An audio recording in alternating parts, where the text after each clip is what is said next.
हैं आज स्टारवेशन और इलेक्ट्रोक्यूशन।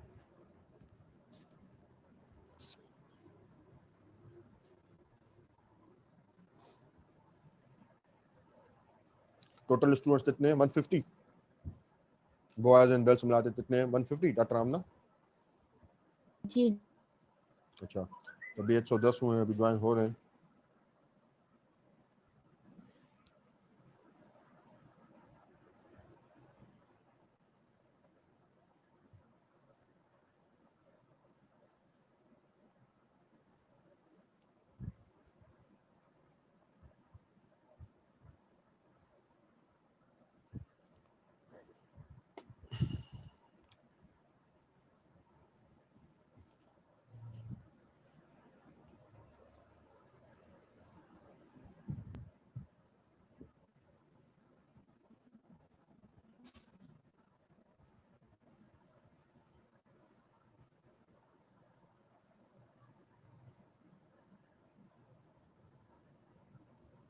एक 114, ये 2 मिनट और रुक जाते हैं। 115,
वन 122, 122। अभी पैथो लेक्चर में अटेंडेंस क्या थी? कितने स्टूडेंट्स थे टोटल पैथो लेक्चर में? अभी सर 133 135 ऐसे थे सर। 135 तक थे, सही है, ठीक है। Yes, 123 हुए हैं। एक 2 मिनट और रुक जाते हैं, स्टूडेंट्स ज्वाइन कर लें, टॉपिक स्टार्ट ठीक है करते हैं। न्यू टॉपिक है। ठीक है सर। 2 टॉपिक पढ़ने हैं हमने, स्टारवेशन और इलेक्ट्रोक्यूशन। इलेक्ट्रोक्यूशन की तस्वीरें आपके व्हाट्सएप ग्रुप में शेयर कर दी गई हैं।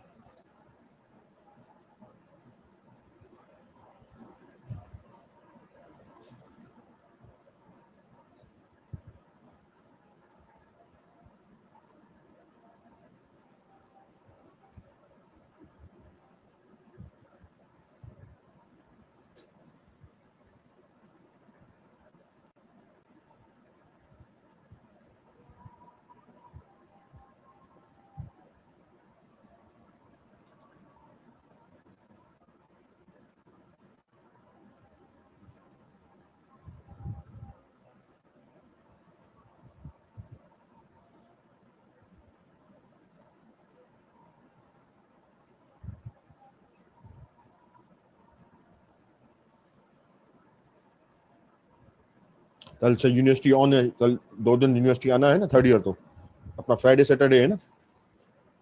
Yes sir, Friday Saturday. सही है, ठीक है। फ्राइडे सैटरडे थर्ड ईयर के 2 थे, तो प्रैक्टिकल्स के लिए आना है। सही है, ठीक है। सर फोरेंसिक में क्या कराएंगे सर? रिवाइज करेंगे फोरेंसिक के लैब हाँ, में? रिवाइज करवाएंगे प्रैक्टिकल, तो तस्वीरें आपको दिखाएंगे, जो हैं स्पेसिमेन हैं दिखाने कोशिश करेंगे। आप तो लैब ये 3-4 हफ्ते लैब चलेगी ना मेरे ख्याल में अभी। जी सर, जी सर। तो आप तकरीबन 4 राउंड आप लोगों को दे दे यूनिवर्सिटी के पर जो SGD है स्टूडेंट्स की, तो उसमें तकरीबन 4 SGD होंगी आपकी वहाँ लैब के अंदर। आपको स्पेसिमेन भी दिखाए जाएंगे, 1-2 प्रैक्टिकल है वो करवाए जाएंगे और तस्वीरें दिखाई जाएंगी। अपना माइक बंद कर दें, किसका माइक खुला हुआ है? माइक बंद कर दें प्लीज। चले हम स्टार्ट करते हैं अपना लेक्चर। ठीक, 125 पार्टिसिपेंट्स हो चुके हैं। आज का हमारा पहला टॉपिक है स्टारवेशन। स्टारवेशन मीन्स हंगर की वजह से मौत हो जाना। खाना पीना नहीं मिला बंदे तो नहीं मिला या नहीं खाया, होमिसाइड भी हो सकता है, सुसाइड भी हो सकता है, एक्सीडेंटल भी हो सकता है, तीनों पॉसिबिलिटीज हैं। ठीक है, दोस्तों हम स्टार्ट करते हैं पहले। तो स्टारवेशन क्या है? With holding of the food from administration of sweet, किसी भी तरीके से उसको फूड एनर्जी, बॉडी तो एनर्जी नहीं मिल रही। ठीक है, टाइप्स दो टाइप्स हैं, एक्यूट और chronic. Acute results from sudden stoppage of the food. Chronic results from gradual deficient supply of the food. सही है, एक्यूट बिल्कुल खाना पीना उसने छोड़ दिया, बस आज से ना कुछ भी ना खाना है ना पीना है। क्रोनिक मीन्स जो उसकी बॉडी रिक्वायरमेंट है उसके हिसाब से उसको नहीं मिल पा रहा है, डेली बेसिस के ऊपर थोड़ा थोड़ा उसको मिल रहा है, जो उसकी बॉडी रिक्वायरमेंट है वैसा नहीं मिल रहा है उसको, सप्लाई उसकी कम करती जा दिन ब दिन की जा रही है। दिन ब दिन हमारी बॉडी रिक्वायरमेंट बढ़ती जाती है और उसके लिए उसकी सप्लाई कम की जा रही है। तो क्रोनिक में बंदा ये ताजिश क्या हो सकती है, फेमाइन कहीं तहत आ गया, अनाज कम पड़ गया। सही है, कहीं बंदा किसी माइंस वगैरह के अंदर फंस गया है, आपने अच्छा सुना होगा, माइंस गिर जाती हैं अंदर, कोल माइन और अपना साल्ट माइंस बंदे अंदर फंस जाते हैं, वहाँ फंसे पड़े हुए हैं, निकाला नहीं या रेस्क्यू नहीं हो पा रहे हैं लोग, अक्सर ऐसे वाक़या भी पेश आते हैं। लोग बिल्डिंग्स के नीचे दब जाते हैं, पेरेंट्स की तरफ से नेग्लिजेंस है, खाना पीना गुर्बत है, पुअर्टी है, वुलफिल होल्डन बंदा बूथ हड़ताल कर लेता है, शराब की सुनते हैं अंदर स्ट्राइक कर देते हैं, वुलफिल साइकोलॉजिकल मसाइल होते हैं, लोग खाना पीना छोड़ देते हैं। सही है, तो लाइफ में तो सदमा पहुंचता है, तो स्ट्रेस होता है, तो एंजाइटी होती है, तो विलफुल भी बंदा खाना पीना छोड़ देता है। अच्छा, आप सिम्टम्स क्या आएंगे भाई एक्यूट में? अगर बंदा सबसे पहले 30 to 48 आवर्स में एपिडेस्टिक रीजन में पेन होना शुरू हो जाएगा अगर इसने कुछ खाया पिया नहीं। After 4 to 5 days body emaciation शुरू हो जाएगी, बॉडी लूज लेथार्जी होना शुरू हो जाएगी। क्रोनिक कंडीशंस के अंदर क्रोनिक बंदा अंदर पेन्स, पेट में अंदर पेन्स आएंगे, अच्छा महसूस नहीं करेगा, मेंटली और फिजिकली अपने आप को फटीग फील करेगा, प्रोग्रेसिवली आस्ता आस्ता वेट लॉस होना शुरू हो जाएगा। टेटेक्सिया मीन्स जो बॉडी मसल्स हैं वो कमज़ोर पड़ जाएंगे, उसका लुक ऐसा आएगा जैसे तो एक बड़ा बीमार सा कमज़ोर सा बंदा पड़ा हुआ है। हाइपोथर्मिया, उसका टेम्परेचर जो है वो नीचे हो जाएगा, जो हमारा नॉर्मल टेम्परेचर है उससे उसका टेम्परेचर नीचे चला जाएगा, तो एनर्जी जो है वो कैलोरीज जो है हमारे बॉडी टेम्परेचर मेंटेन कर रही होती है। Extreme lethargy, mental retardation, oedema develop हो जाएगा बॉडी के अंदर, बॉडी आपकी जो है वो इसकी इम्यूनिटी कम पड़ जाएगी, reduced resistance to infections, diarrhoea, dysentery, tuberculosis वगैरह, मतलब तो बॉडी इम्यूनिटी कम पड़ जाएगी, जो डिजीज हैं वो बंदा ज़्यादा वर्निएबल हो जाएगा डिजीज पे। ब्लड शुगर कम पड़ जाएगा, प्रोटीन, क्लोराइड्स, कोलेस्ट्रॉल, ये सारी चीज़ें कम हो जाएंगी। प्रोटीन्स कम होने की वजह से एडिमा डेवलप हो गया। सही, तो ये सारी ये क्रोनिक कंडीशंस थी, साइन एंड सिम्टम्स हैं। आस्ता आस्ता बंदा रिटार्ड होता जा रहा है, लेथार्जिक होता जा रहा है, टेटेक्सिक होता जा रहा है, वेट लॉस होता जा रहा है, मेंटल फिजिकल लेथार्जी होती जा रही है, बंदा कमजोर पड़ता जा रहा है। इसमें इसने आपको बता दिया है एक्यूट और क्रोनिक में जो वाइट कलर में मार्क्स हैं वो साइन सिम्टम है एक्यूट के, और जो डार्क कलर में साइन पॉइंट्स हैं वो है आपके क्रोनिक के। एक बार स्लाइड तो पढ़ लो, ये चीजें इसने रिपीट की है। 3 आपके वाइट पॉइंट्स हैं, 3 आपके ब्लैक पॉइंट्स हैं। वाइट पॉइंट्स एक्यूट स्टारवेशन और black points chronic starvation. 8 minute है स्लाइड तो आराम से बैठ कर पढ़ लो, कोई चीजें रिपीट है।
फेटल पीरियड क्या है भाई?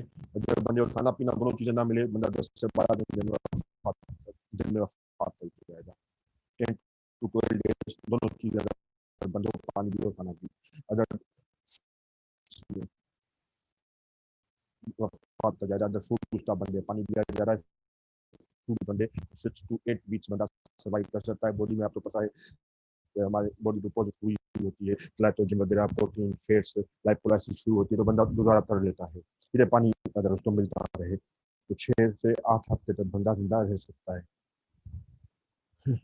फैक्टर्स बता रहा है भाई, तो जवान तो बहुत बच्चा है या बुढ़ा है तो जल्दी वफात कर जाएगा एज के हिसाब से। फीमेल्स में फैट्स ज्यादा होते हैं, फैटी टिश्यू कर सकती है, और कंडीशन ऑफ द बॉडी, अगर बंदा फैटी है, हेल्दी है, तो ज्यादा रेजिस्ट कर सकता है, जिंदा रह सकता है। टेम्परेचर अगर ज्यादा ठंड में बैठा हुआ है तो जल्दी वफात कर जाएगा, क्योंकि ठंड के अंदर बॉडी जो है वो हीट प्रोड्यूस करती है, एनर्जी अपनी यूज करती है, ठीक है, तो वो जल्दी बंदा वफात कर जाएगा। अगर टेम्परेचर कोल्ड है और उसको खाना पीना नहीं मिल रहा है तो एनर्जी प्रोड्यूस नहीं हो पाएगी, कैलोरीज प्रोड्यूस नहीं हो पाएगी, तो बंदा जल्दी से वफात कर जाएगा। फिजिकल एग्जर्शन अगर कर रहा है बंदा, खाना पीना भी नहीं और फिजिकल एक्सरसाइज, फिजिकल वर्क बंदा कर रहा है, तो वो भी जल्दी से वफात कर जाता है। कुछ फैक्टर्स हैं, age, sex, condition, temperature, physical exertion. अच्छा, काज ऑफ डेथ क्या हो सकती है भाई? काज ऑफ डेथ एग्जॉस्शन की वजह से बंदा वफात कर सकता है। Circulatory failure due to brown atrophy of the heart, इसलिए ब्राउन एट्रोफी आपको मिलेगी। हार्ट में ब्राउन एट्रोफी डेवलप हो जाती है। अभी हम इसको इंटरनल फाइंडिंग्स पढ़ेंगे, इंटरनल ऑटोप्सी फाइंडिंग्स में। ये कैरेक्टरिस्टिक साइन है स्टारवेशन की, हार्ट में ब्राउन एट्रोफी हो जाती है, ठीक। इंटर इन्फेक्शन डेवलप हो सकते हैं, बंदा उस वजह से वफात कर सकता है। डिहाइड्रेशन और हाइपोथर्मिया की वजह से बंदा वफात कर सकता है। ये रीजंस बनते हैं आपके स्टारवेशन में डेथ के। Exhaustion, circulatory failure in causes of the death in starvation.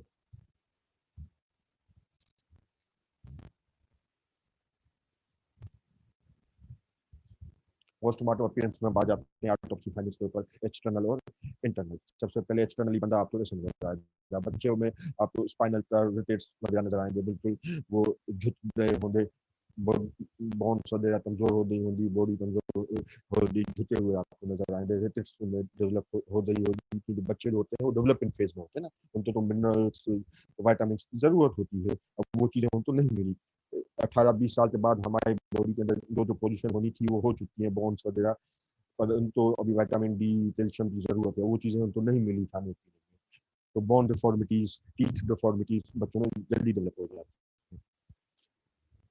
Face is pail, skin is inelastic and pigmented, oedema develop हो जाएगा, प्रोटीन की वजह से प्रोटीन कम हो जाए बॉडी के अंदर।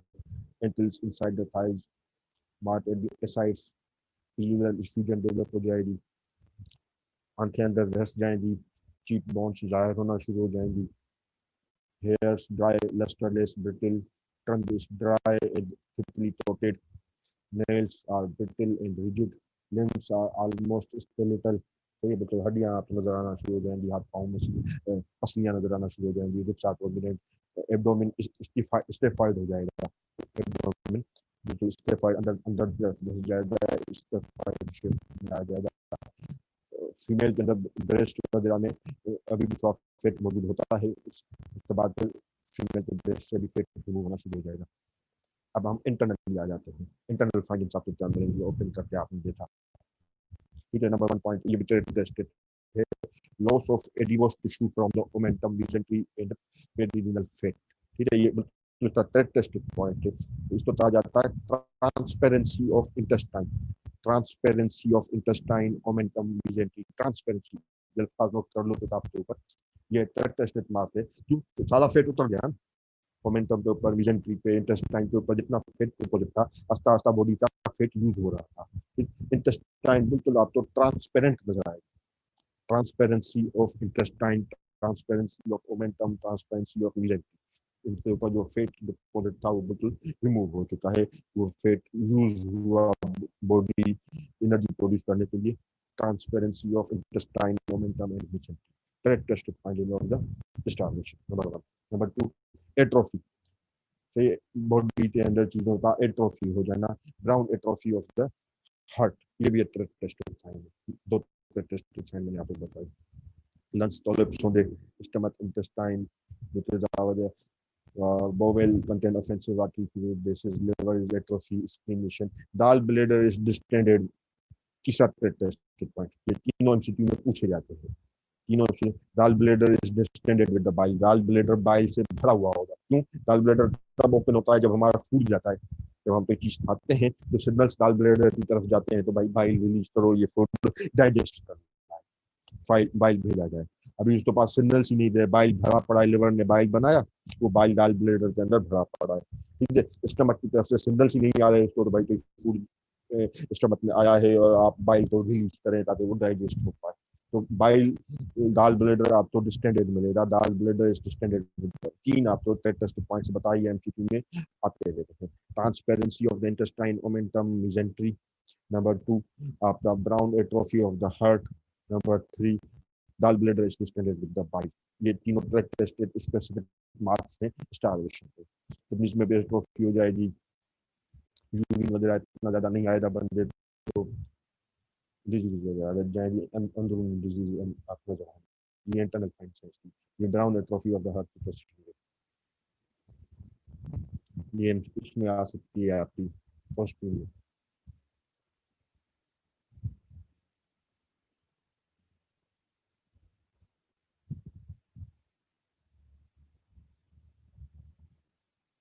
अब मेडिकल इंपॉर्टेंस पे आ जाता है। सही, नेग्लेक्ट, सेल्फ नेग्लेक्ट की वजह से भी बंदा खाना पीना ज़्यादा नहीं कर रहा है, अपनी सेहत का ख्याल नहीं कर रहा है, इसकी वजह से भी स्टारवेशन डेवलप हो सकती है। सही है, कुछ डिजीजेज हैं जिनमें बॉडी बड़ी कमज़ोर पड़ जाती है, वो चीज़ आप रूल आउट कीजिएगा। Malignancy, muscular atrophy, Addison's disease, diabetes mellitus, tuberculosis, इसके अंदर भी बॉडी बिल्कुल ऐसी नजर आती है एक्सटर्नली, जैसे आपने पढ़ी अभी। ठीक है, तो ये चीज़ें पहले रूल आउट कीजिएगा, उसके बाद आप स्टारवेशन अपनी डायग्नोसिस बनाइएगा। तो भाई इसको स्टारवेशन की वजह से ये बंदा मरा है। ठीक है, ये पिक्चर जो बिल्कुल बॉडी कमजोर, आंखें धस गई, पेट स्टेफाइड हो जाए, लेथार्जिक है, मसल कमजोर है, तो ये सब चीज़ें आपको मेलिग्नेंसी में, ट्रोफिक डिजीज में, डायबिटीज में, ट्यूबरकुलोसिस में भी डेवलप हो सकती हैं, जो आपको नजर आ रही है। ये चीज़ें रूल आउट करने के बाद फिर आप अपनी डायग्नोसिस बनाइएगा। तो भाई ये स्टारवेशन की वजह से बंदा मरा है, चाहे उसने कुछ खुद खाना पीना छोड़ दिया, या किसी ने खाना पीना बंद कर दिया, या एक्सीडेंटली किसी ऐसी जगह फंस गया जहाँ उसको खाना पीना नहीं पा रहा था। तीनों पॉसिबिलिटी आपके पास मौजूद है। स्टारवेशन में भी होमिसाइडल है, होमिसाइडल भी हो सकती है, बच्चों को खिलाना पिलाना छोड़ दिया लोगों ने, या तो बुढ़ा बुढ़ा है घर के अंदर, उसको खाना पीना देना बंद कर दिया, या जल्दी से वफात कर दिया। ऐसी पॉसिबिलिटीज भी, ऐसे वाकयात भी होते हैं। इनफैक्ट सौतेले बच्चे हैं या बेटी है, ऐसे वाकयात भी सोसाइटी में होते हैं। तो भाई खाना पीना उसका बंद कर दो, खुद ब खुद मर जाएगी। तो होमिसाइड का हमारे ऊपर इल्जाम भी नहीं आएगा, तो भाई हमने उसको डरा डरा के मारा है, या तो मारा है, या रस्सी से मारा है, या कोई चोट मारी है। ठीक है, तो बच्चा खुद ब खुद वफात कर जाएगा। वो मोस्टली वो बच्चे तुमसे होते हैं, या तो क्या नाम है वो बेटी होती है, या तो कोई सौतेला बच्चा होता है। सही है, या तो कोई वो इशू होता है, पेरेंट्स कुछ मेंटली रिटार्डेड है, ऐसे भी हैं।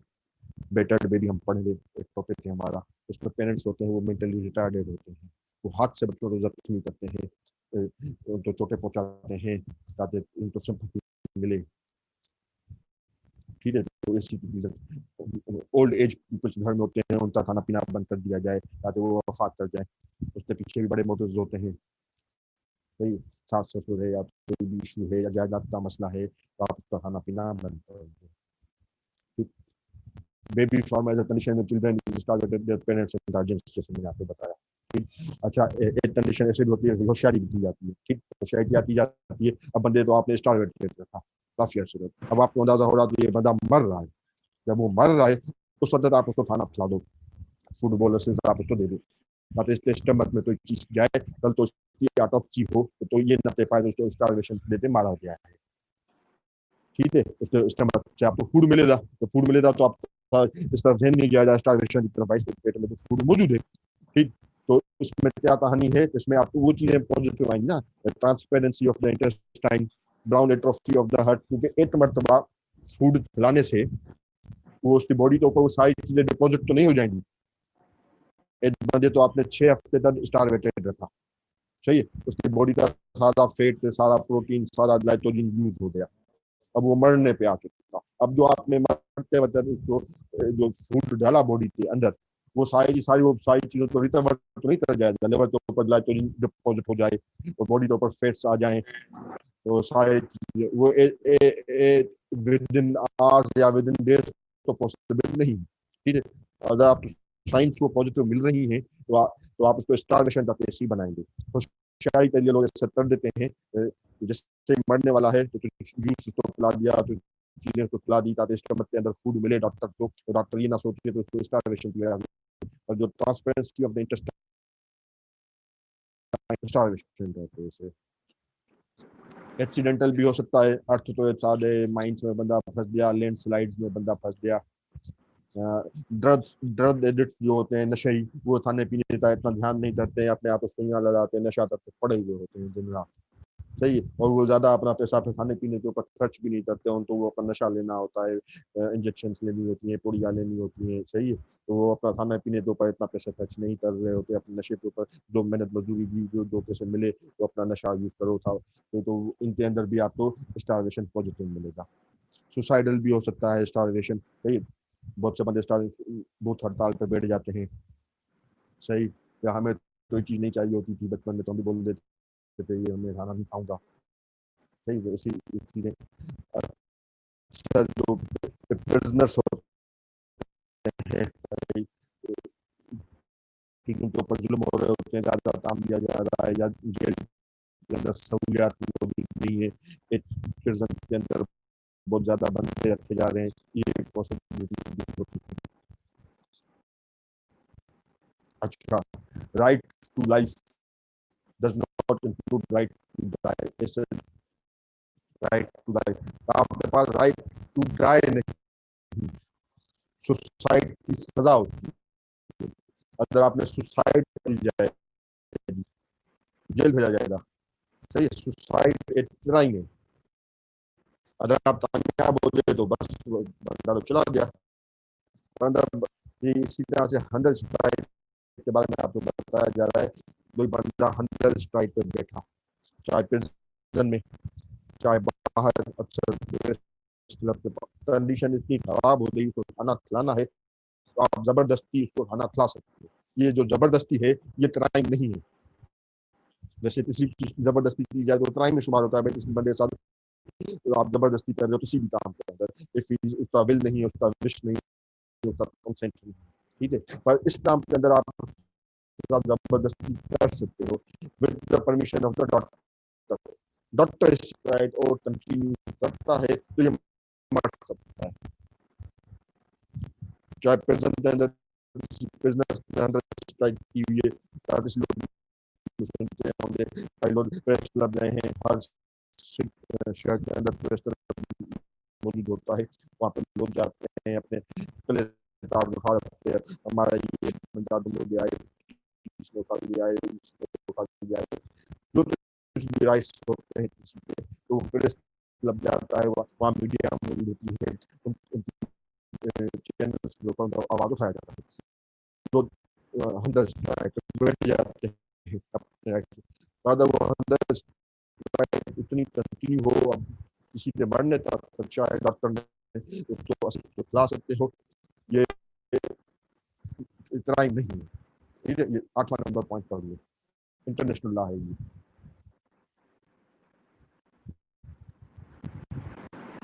8वां नंबर और 9वां नंबर पॉइंट दोनों फोर्सफुल फीडिंग आप कर सकते हैं।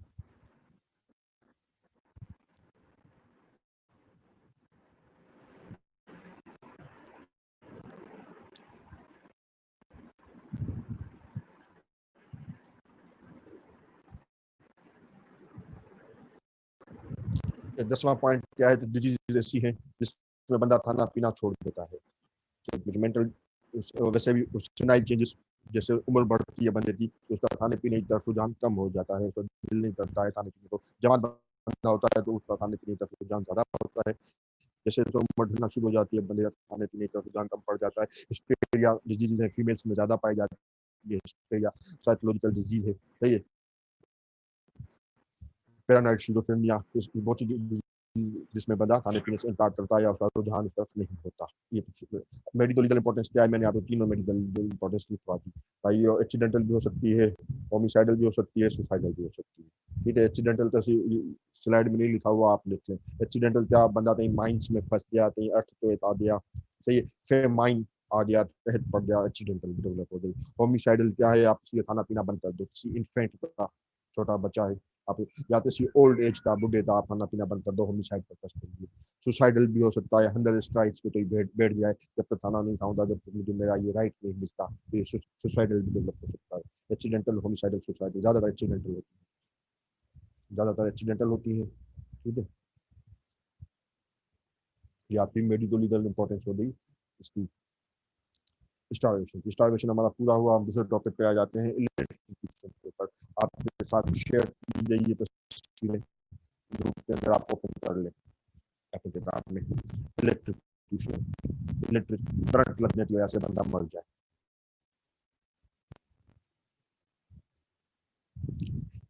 एक्सीडेंटल, ज्यादातर एक्सीडेंटल होता है। एक्सीडेंटल भी हो सकता है, होमिसाइडल भी हो सकता है, सुसाइडल भी हो सकता है, तीनों पॉसिबिलिटीज मौजूद है इलेक्ट्रिक्यूशन में भी।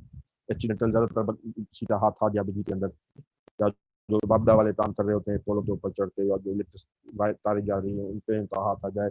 अक्सर आप न्यूज में भी सुनते होंगे भाई, वो वफात हो जाते हैं, शहीद हो जाते हैं अपना काम करते हुए। तो ये रेनी सीजन है, आपने अभी पिछले रेनी सीजन गुजर रहा है, आपने सुना होगा बहुत से घरों के अंदर वफात हो गई लोगों की, बच्चों की, मोटर चलाते हुए बिजली का तार गिर गया। ठीक, तो एक्सीडेंटल डेथ से ज्यादा होती है। होमिसाइडल भी हो सकती है, तो एक बंदा पानी में नहा रहा है, आपने करंट छोड़ दिया पानी के अंदर, तो बच्चा है, बुढ़ा है, छोटा, उसका हाथ पकड़ के आपने करंट में डाल दिया, नहीं तो ऐसी चीजें भी होती है। सुसाइडल भी होती है, बंदा हाथ से ही करंट में हाथ डाल दे स्विच में, या किसी तार को पकड़ ले से, या छत से जंप मारा उसने तारों के ऊपर, पोल के ऊपर, सुसाइड पर्पज के लिए। ऐसी पॉसिबिलिटीज ज्यादातर एक्सीडेंटल है, होमिसाइडल भी हो सकता है, सुसाइडल भी हो सकता है। Medical legal importance of electrocution. अब हम इलेक्ट्रिक्यूशन के बारे में पढ़ने जा रहे हैं। ठीक है, डेट ड्यू टू सब सब अपने अपने मोबाइल में ये पेज देख लें, ग्रुप में शेयर हुए हुए हैं। रेनी सीजन में ज्यादा होता है, इसमें बताया है किताब में। Nature of the current, alternative current ज्यादा डेंजरस है comparatively to the direct current, इसमें ये बता रहा है। हाई करंट भी ज्यादा पॉसिबिलिटीज हैं, पर डोमेस्टिक सप्लाई जो है 210 220 वोल्ट्स वाली अल्टरनेटिव करंट, वो भी बंदे तो इंजरी पहुंचा सकती है, इतनी तो बंदा मर जाए। ये मेडिकल इंपॉर्टेंस ये भी बता रहा है, जुडिशियल एग्जीक्यूशन। बहुत से कंट्रीज के अंदर करंट लगाते मतलब सजाए मौत भी दी जाती है। हमारे यहाँ पाकिस्तान में तो हिंद दी जाती है, सजा दी जाती है, लगता है फांसी दी जाती है हिंद के जरिए। ठीक है, डिफरेंट डिफरेंट कंट्रीज के अंदर डिफरेंट डिफरेंट मेथड से, बहुत से कंट्रीज के अंदर में बिठा दिया जाता है, कार्बन मोनोऑक्साइड छोड़ दी जाती है। बहुत से कंट्रीज के अंदर पॉइजन की इंजेक्शन लगा दी जाती है। बहुत से कंट्रीज के अंदर किसी मेटल चेयर पे बिठाते करंट लगा दिया जाता है, बंदा वफात कर जाता है। ये सजा मौत तय तरीके हैं डिफरेंट डिफरेंट दुनिया के अंदर, कंट्रीज के कॉन्स्टिट्यूशन के अंदर जो कवानीन है उनमें फांसी दी जाती है। सही, आपकी पॉइजनस गैस के जरिए, पॉइजनस डिजीज के जरिए, या इलेक्ट्रिक्यूशन के जरिए भी दी जाती है। बेरोटिन के जरिए भी दी जाती है। बेरोटिन हम पढ़ते हैं ना, एस्फेक्सिया। ठीक है, बेरोटिन मशीन उन्होंने बनाई होती है, एक मेटल मशीन होती है, यहाँ पे उसको टॉलर उसका फिक्स कर दिया जाता है, तो उस मशीन को फिर घुमाया जाता है, तो टॉलर टाइट होता जाता है, टाइट हो जाता है, बंदा मर जाता है। बेरोटिन भी आपकी जुडिशियल एग्जीक्यूशन की एक मीन है, मेथड है, टेक्निक है, जो दुनिया में अपनाया जाता है फॉर द कैपिटल पनिशमेंट। बेरोटिन उसके लिए एक मशीन उन्होंने ऐसी बनाई हुई है जिसमें टॉलर होता है और पुली होती है। जैसे आप पुली को घुमाते जाते हो, लेवर को घुमाते जाते हो, वो टॉलर टाइट होता जाता है, टाइट होता जाता है, बंदा एक्सीडेंट देखकर फंस जाता है। ठीक है, तो जुडिशियल एग्जीक्यूशन भी इलेक्ट्रिक्यूशन के अंदर फॉर द कैपिटल पनिशमेंट। इसको पढ़ लो, एक छोटा सा पैराग्राफ पढ़ लो, ये चीजें इसमें बताई गई है।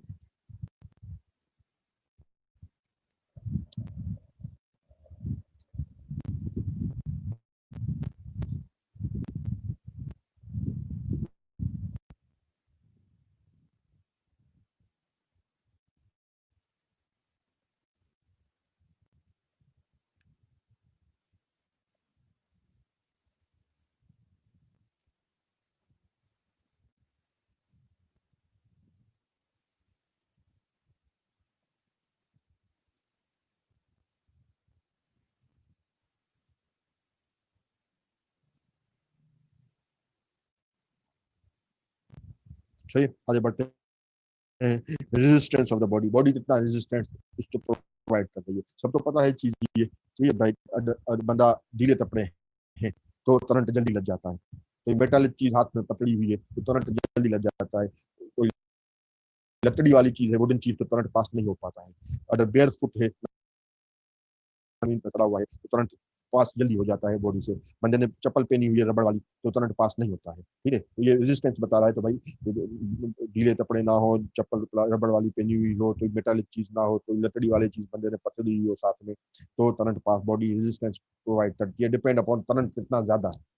सही है, हाई वोल्टेज करंट में तो ये चीजें भी काम नहीं आ पाती हैं, तो जो हाई वोल्टेज होता है, और जो डोमेस्टिक वोल्टेज करंट है उसमें ये चीजें काम आ जाती हैं। तो बॉडी स्ट्रीट में बंदे ने हाथ डाल दिया, चप्पल उसकी रबड़ की थी, बॉडी उसकी वेट नहीं थी, तो बंदे तो करंट लगते हाथ पीछे हो जाता है। और अगर कपड़े उसके ढीले हैं और चप्पल रबड़ की नहीं पहनी हुई है, तो मेटल चीज पे हाथ है, तो करंट, डोमेस्टिक करंट भी पास हो जाता है, बंदा करंट की वजह से वफात कर जाता है। रेजिस्टेंस ऑफ द बॉडी, ये पढ़ लो इतना, तो छोटा सा पैराग्राफ है, इतना पढ़ लो।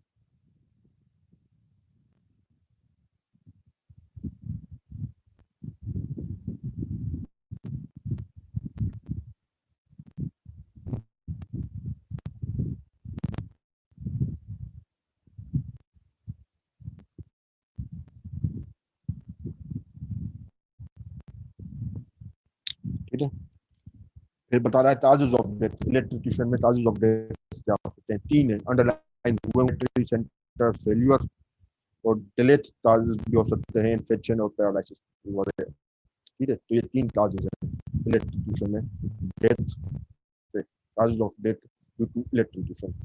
ये तस्वीर आपके सामने दी हुई है, जूल बर्न की, इसको हम पढ़ने गए। ये तस्वीर आप तो आमतौर पर दी जाती है हॉस्पिटल के अंदर, इलेक्ट्रिक्यूशन से रिलेटेड सवाल पूछ लिया जाता है। इसमें causes of the death electrocution में क्या है, ये भी सवाल पूछ लिया जाता है। आइडेंटिफाई द पिक्चर, तो आप देंगे जूल बर्न द इलेक्ट्रिक्यूशन, हम पढ़ने जा रहे हैं। मेडिकल लीगल इंपॉर्टेंस पूछ ली जाती है। ठीक है, तो हमारा आमतौर पर स्पॉट भी ऐसा बनता है इलेक्ट्रिक्यूशन का। ज्यादातर ये तस्वीर होती है उसके अंदर, या ये तस्वीर भी रखी जा सकती है। आप हम पढ़ लेंगे इसको। फिर ये जो तस्वीरों में से एक तस्वीर होती है, आइडेंटिफाई द पिक्चर, फिर ये ताजिज पूछ ली जाती है, व्हाट आर ताजिज ऑफ डेथ इन इलेक्ट्रिक्यूशन, आप ये तीनों ताजिज बता देंगे, और आपसे इसकी मेडिकल लीगल इंपॉर्टेंस पूछ ली जाती है। सही है, अब सिम्टम्स पढ़ने जा रहे हैं। तो नॉन फेटल केसेस, बंदा मरा नहीं, झटका लगा उसको तो बंदा मरा नहीं, तो क्या हो सकता है? डिपेंड अपॉन कितना वो करंट था। Tingling, shorts, severe muscular contraction, spasms वगैरह बॉडी में डेवलप हो सकते हैं। कुछ बर्न, जहाँ पे टच था वहाँ पे बर्न बन सकते हैं, तो साइड टच में आई, स्किन स्प्लिट्स भी हो सकती हैं। बॉडी को पेल, डायलेटेड पीपल, बंदा फॉर टाइम भी कंफ्यूज हो सकता है।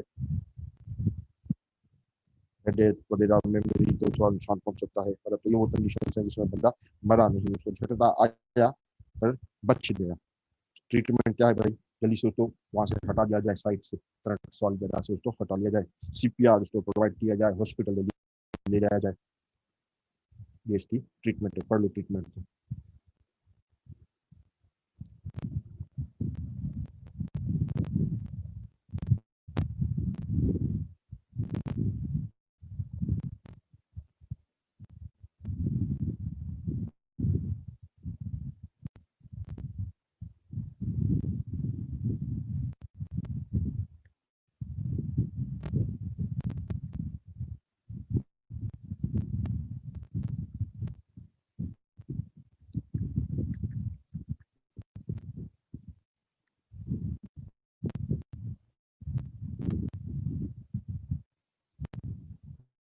वफात कर दिया, करंट लगा उसको, वो बच नहीं पाया, वो वफात कर दिया। तो अब आप लोग पोस्टमार्टम फाइंडिंग्स जान लेंगे। नंबर 1, जून बर्न या एंडोजिनस बर्न जिसको हम कहते हैं, तस्वीर आपके सामने है। ठीक है, जो वो साइट जो टच में थी करंट से, आमतौर पर उंगलियां होती हैं, हाथ होता है, सही है, वहाँ पे ऐसा बर्न डेवलप हो जाता है।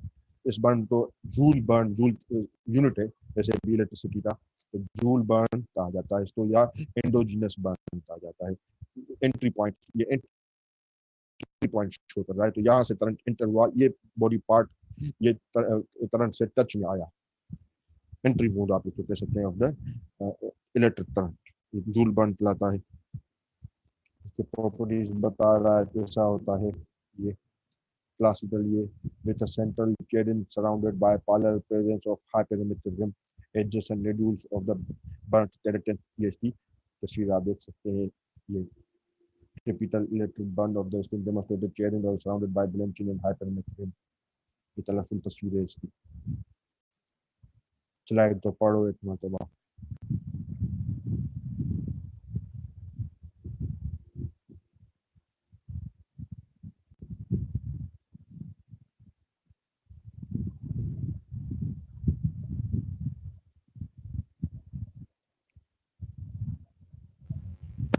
सर ये हमें लो वोल्टेज पे भी मिलेगा क्या?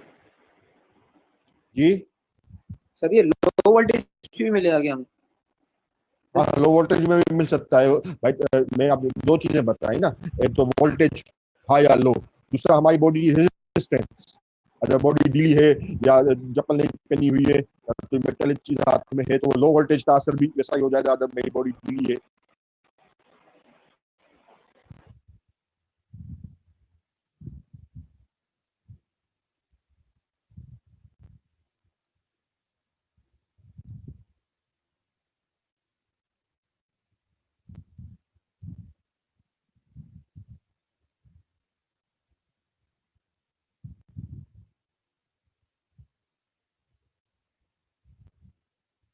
इसको पढ़ लो।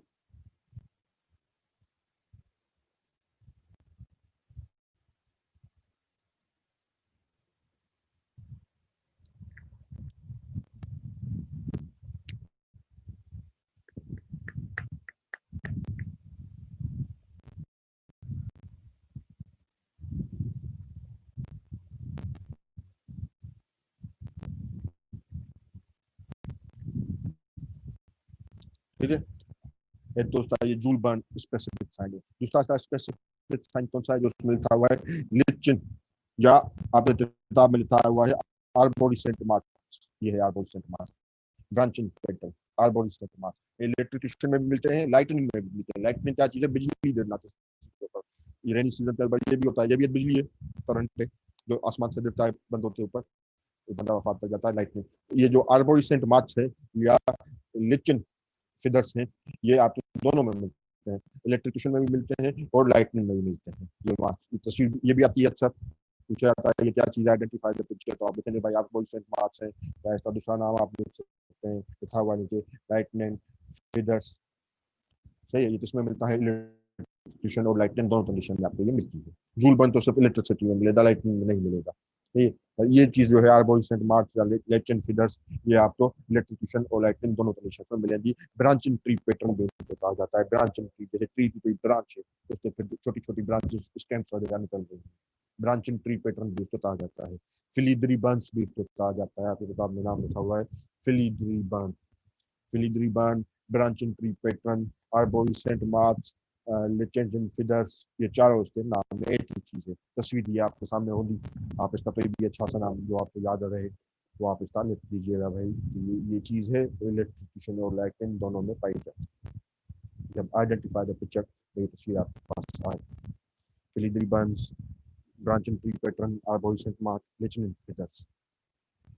ठीक है भाई, सुपरफिशियल बर्न होते हैं।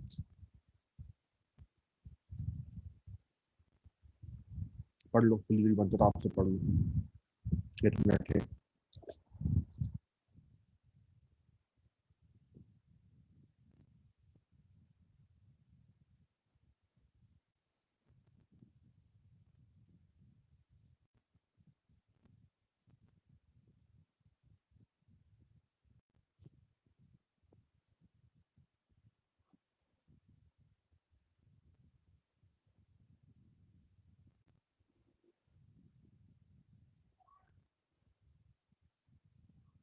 सही है, इसके अलावा क्या बता रहा है भाई, सिंजन ऑफ हेयर्स भी आपको मिल सकती है इलेक्ट्रिशियन में। तो ये बाल बंदे जले हुए हैं, ब्लिस्टर, स्किन के ऊपर ब्लिस्टर फॉर्मेशन मिल सकती है।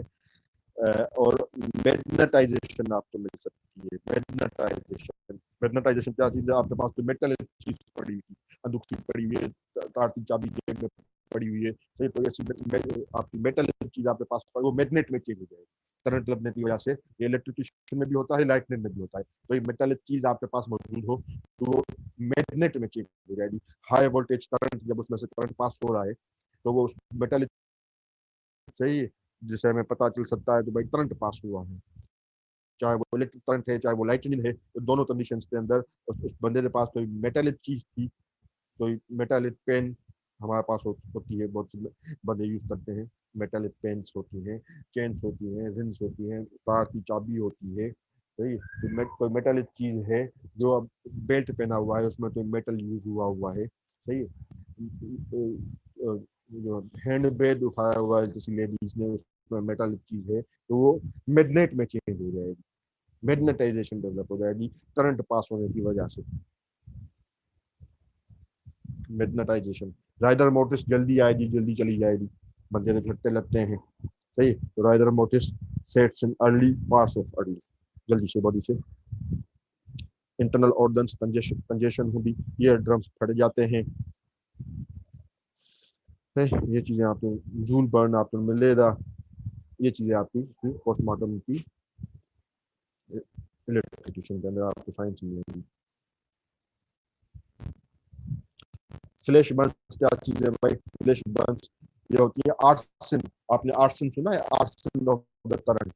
अच्छा, आप सुना होगा ना भाई बचपन के अंदर, भाई बारिश हो रही है, पोल के पास से ना खींच लेती है अपनी तरफ, उनको इलेक्ट्रिक फील्ड डेवलप हो जाती है।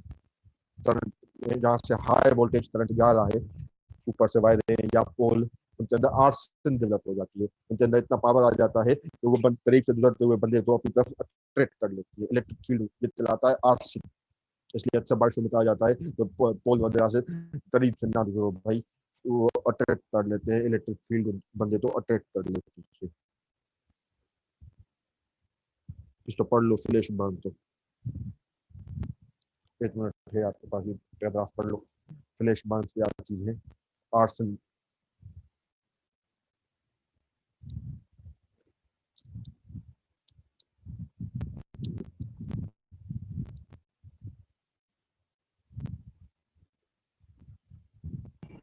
सर इसमें लिखा हुआ है कि ये एंट्री और एग्जिट दोनों पे दिखेंगे। सर ये कैसे? एंट्री और एग्जिट वुंड आपका नजर, हाई वोल्टेज, ये ज्यादातर हाई वोल्टेज करंट में होता है ना, तो इतना करंट इतना ज्यादा होता है तो एंट्री वुंड जूल भी बनता है और एग्जिट वुंड भी आपको नजर आएगा उसके पाँव पाँव के अंदर। मोस्टली जो जूल बन आपको जो घरों में नजर आएगा उसमें एग्जिट वुंड नजर नहीं आता ज्यादातर।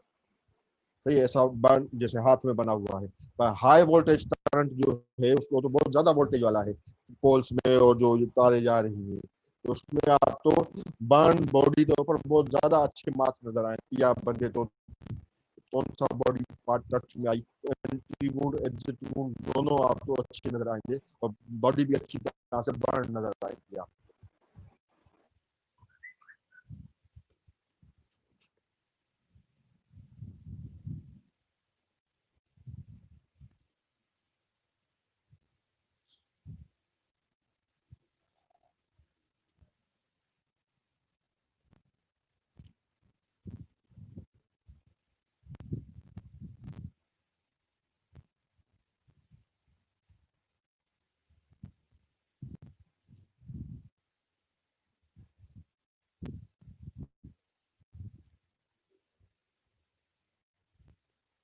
पढ़ ली फ्लैश बर्न।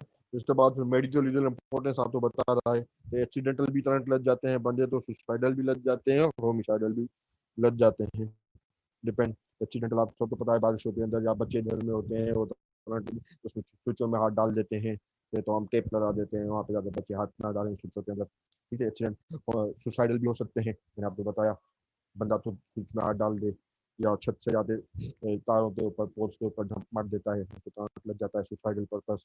एक्सीडेंटल मैंने आपको बताया भी बापदा वाले काम कर रहे होते वो भी एक्सीडेंटल उनकी डेथ हो जाती है। होमिसाइडल भी मैंने आपको बताया, किसी बच्चे का बुढ़ेदा आप करंट में हाथ डाल दें या वायर के ऊपर उसको फेंक दें या तो स्विमिंग पूल में ना आ रहा है आप उसमें करंट कॉन्स्टिट्यूशन यूज की जाती है। तीनों पॉसिबिलिटीज मौजूद हैं।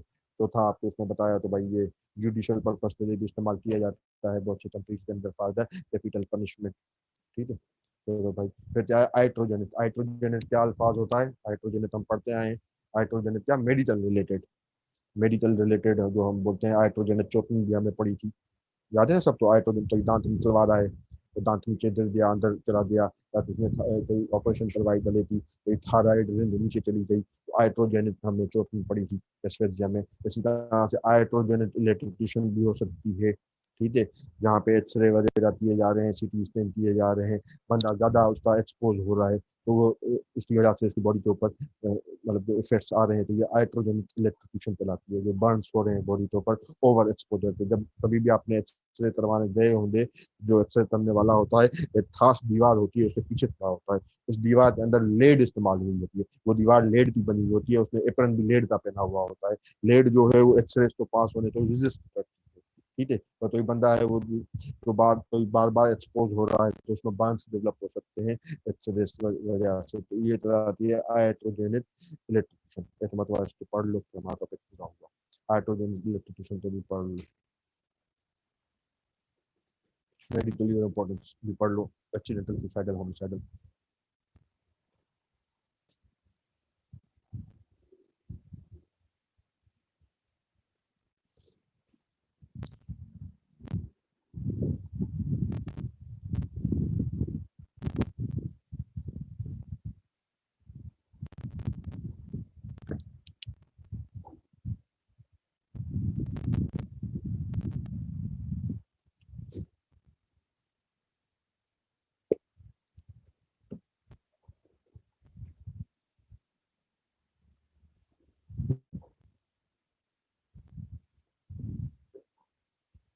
डॉक्टर आमना आप बैठी हुई?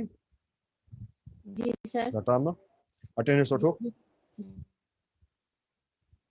लेक्चर पानी पियो थियो, बोलता पानी तो जी शुरू दो, अटेंडेंस उठो।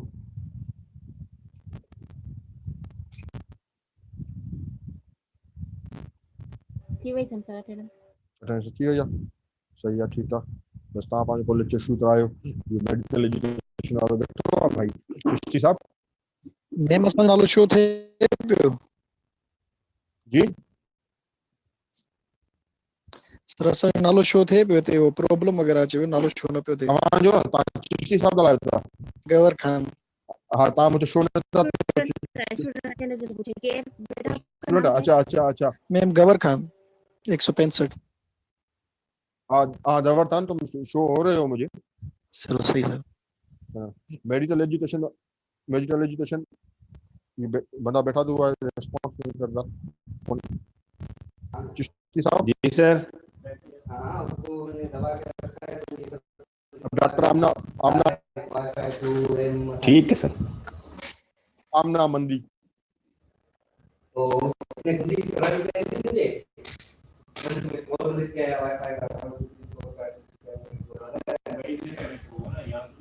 नहीं तो इधर तक कनेक्ट है, अब वो नहीं हो रही, वो क्या बोलते हैं, कनेक्ट है, वो नहीं हो रही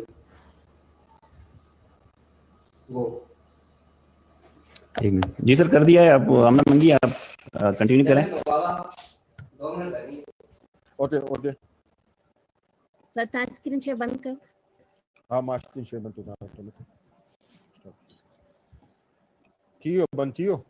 जी हाँ तव्हां पंहिंजी स्क्रीन शेयर कयो। मेडिकल एजुकेशन वारा बि असां सां गॾु वेठा आहिनि, तो इशू त न आहे, ठीक है असां सपोर्ट में आहिनि। सर स्क्रीन शेयर थिए थी? हाँ स्क्रीन शेयर थिए थी।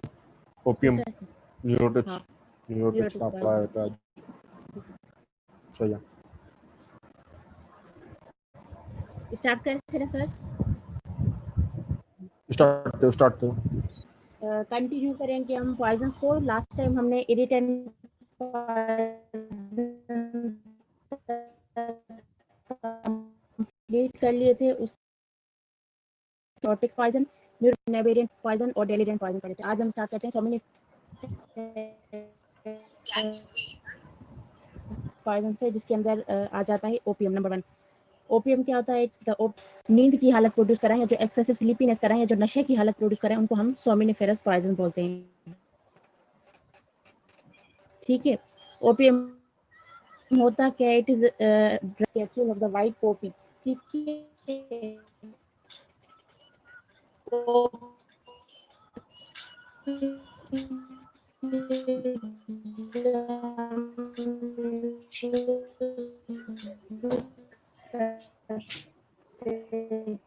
एक्सक्यूज मी मैडम, आपकी ये आवाज क्लियर नहीं है।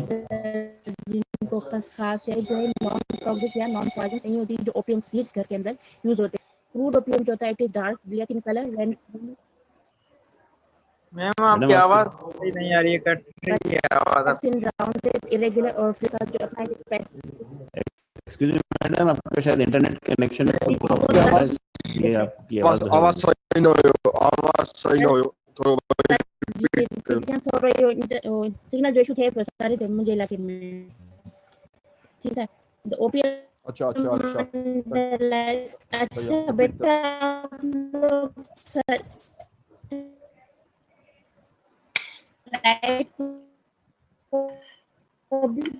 स्लाइड को भी आप लोग पढ़ते जाइए। स्लाइड नजर आ रही है तो उसको भी आप क्लियर पढ़ते जाइएगा। ठीक है सर। अच्छे तो आवाज सर अच्छे तो सही आता चाहिए तो आवाज अच्छे तो अच्छे ठीक है। जी तो ये स्लाइड भी आप लोग साथ साथ में इसका डिस्क्रिप्शन पढ़ते जाइएगा। ठीक है। ओपियम का इंट्रोडक्शन बताया गया है कि ओपियम जो है वो क्रूड ओपियम जो है वो डार्क ब्राउन कलर का होता है। ठीक है। जब फ्रेश होता है और after standing it appears black. इसके अलावा ये राउंडेड इरेगुलर या फ्लैटेंड मास के अंदर पाया जाता है। ओपियम जो है वो सोमनिफेरस या नार्कोटिक पॉइजन के अंदर हम इसको स्टडी करते हैं। ये एक्सेसिव स्लीपीनेस कराता है या जो है ये नशे की हालत जो है प्रोड्यूस कराता है, तो इसके लिए हम इसको सोमनिफेरस या नार्कोटिक पॉइजन बोलते हैं। ठीक है। इसके जो अल्कलॉइड्स होते हैं, जैसे हमने इरिटेंट पॉइजन के अंदर पढ़ा था कि उनके सॉल्ट्स जो होते हैं वो पॉइजनस होते हैं। उनके अंदर दो ग्रुप्स होते हैं। एक फेनेंथ्रीन ग्रुप होता है, आप साथ साथ में स्लाइड भी देखते जाइएगा। फेनेंथ्रीन ग्रुप होता है जिसके अंदर मॉर्फिन होता है, कोडीन, फीबेन और सिंथेटिक डेरिवेटिव ऑफ मॉर्फिन और हीरोइन, ये ओपियम के डेरिवेटिव्स हैं। उसके अलावा जो दूसरा अल्कोलॉइड का ग्रुप है, जो ओपियम अल्कोलॉइड्स है दूसरे ग्रुप के, उसके अंदर आइसोक्विनोलिन ग्रुप आ जाता है जिसमें पेपावरिन और नार्कोटिन आ जाते हैं। ये जो है इसके अल्कोलॉइड्स हैं, इन्हीं के अंदर से इसकी पॉइजनिंग होती है। अब रूट्स ऑफ एडमिनिस्ट्रेशन के अंदर आ जाते हैं कि what are the routes of administration, किस किस तरह से जो है ओपियम बॉडी के अंदर एडमिनिस्टर की जाती है या इंट्रोड्यूस की जाती है। Multiple routes of opium administration.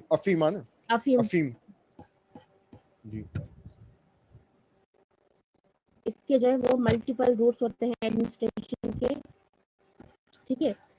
जिसके अंदर जो है ओरल है, स्मोकिंग फॉर्म में होता है, हाइपोडर्मिक इंजेक्शन है, सबकुटेनियस इंजेक्शन लगाई जाती है for the drug of abuse, absorption through wound से या जो है from natural orifices of the body ये एब्जॉर्ब हो सकती है।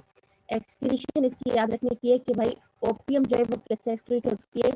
It is absorb from GIT and excreted through kidney partly. Half जो है ये किडनी के जरिए एक्सक्रीट होती है और आधी जो है ये ग्लूकोयूरिक एसिड के साथ कॉन्जुगेट होकर इसकी स्टमक के अंदर भी एक्सक्रीशन होती है।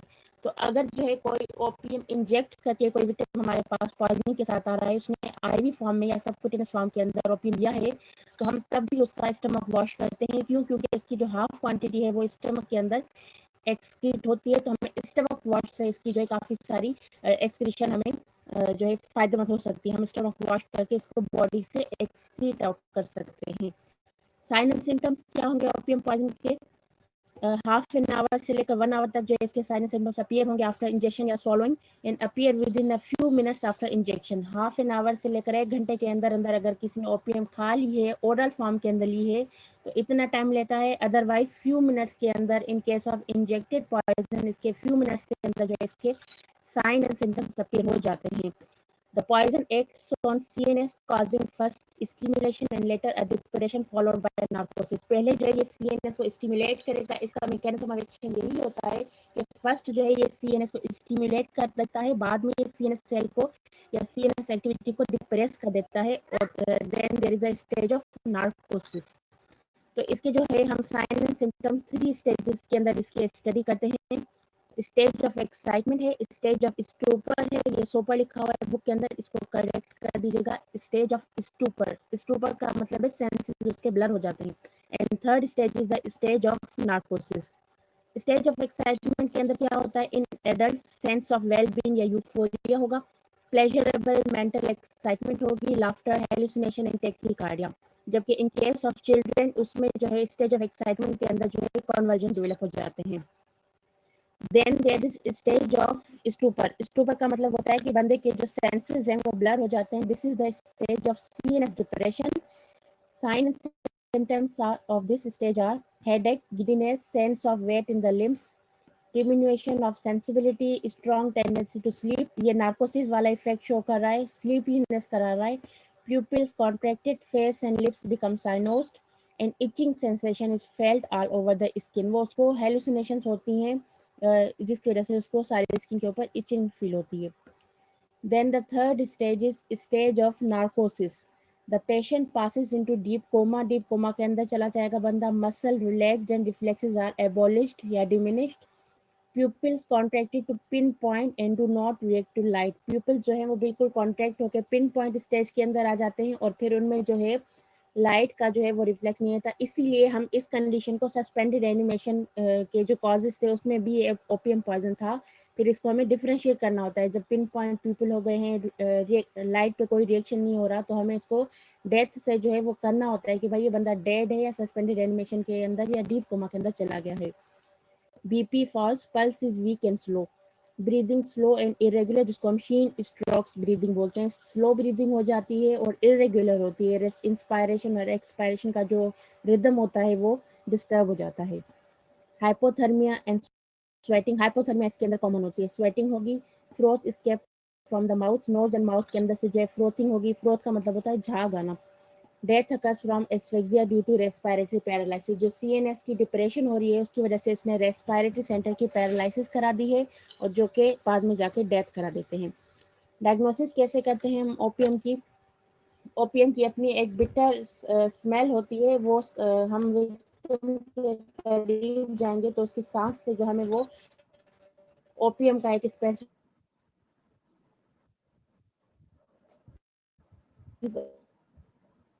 होता है वो हमें पता चल जाएगा। प्यूपिल जो है वो पिन पॉइंट हो जाए, स्किन होगी। ये इसके 4 diagnostic feature. Odour of the breath, इन विक्टिम के करीब जाएंगे तो उसकी सांस में से ओपियम की बिटर जो है स्मेल आ रही होती है। शीन स्ट्रोक ब्रीदिंग होती है जिसमें इरेगुलर और स्लो ब्रीदिंग रेस्पिरेशन का पैटर्न होता है। और then there is moist perspiring skin. ये 4 इसके डिफरेंशिएटिंग फीचर्स हैं।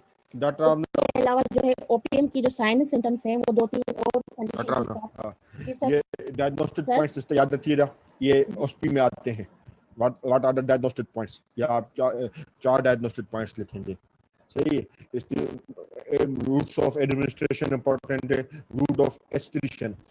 आप जितने भी पॉइजन्स पढ़ेंगे, रूट ऑफ एक्सक्रीशन ज्यादातर क्या होता है हमारा यूरिन के जरिए या फीसिस से। जी, रूट ऑफ एक्सक्रीशन देते हैं। इसमें क्या बता रहा है, तो ये जीआई में भी एक्सक्रीट हो रही है। सही है। ये स्पेसिफिक पॉइंट है, ये एमसीक्यू में पूछा जाता है, में पॉइजन की किडनी से ही हो रही होती है 100%। ठीक, पर इसका जो रूट ऑफ एक्सक्रीशन है वो क्या है, ये बाइल के जरिए ग्लूटामेट एसिड के जरिए बाउंड होते हैं, बाइल के जरिए वापस स्टमक में आ जाती है, फिर स्टमक से एब्जॉर्ब होती है, ब्लड में आई, फिर बाइल के जरिए फिर वापस स्टमक में आई, इस तरह से। इसलिए अगर किसी ने तो स्मोक किया है या ब्लड के जरिए लिया है या दूसरे नेचुरल ओरिफाइसेस के जरिए लिया है, स्टमक वाश हम जरूर करवाते हैं। स्टमक वाश ओपियम में हम जरूर करवाते हैं। आमतौर पर स्टमक वाश इस चीजों में किया जाता है जो ओरली लिया जाए। जो चीज ओरली ली जाएगी उसका स्टमक वाश हम करवाते हैं। अभी तक हम यही पढ़ते हुए आ रहे थे। तो भाई जो चीज ओरली बाय माउथ ली जाए हम स्टमक वाश करते हैं, स्टमक से उस चीज को रिमूव करवा देते हैं।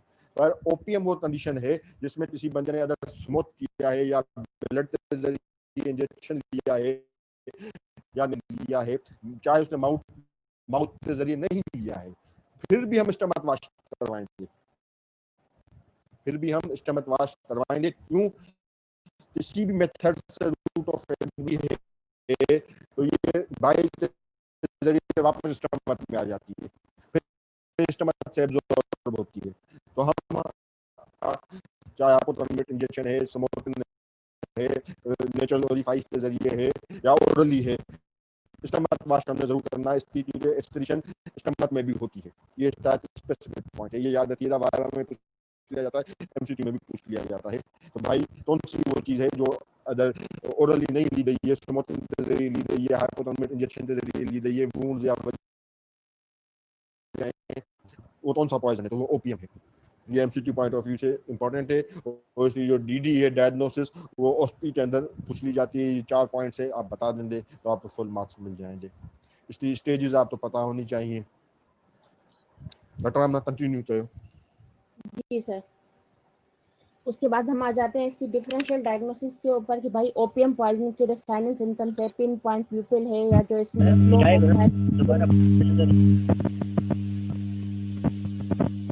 अपना माइक बंद कर दो। हाफिज मोहम्मद, हाफिज। हाफिज कोई सवाल पूछ रहा है सर?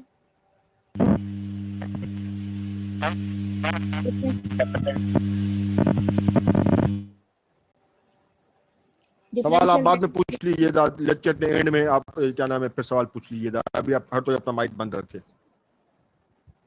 कंटिन्यू करो। ठीक है।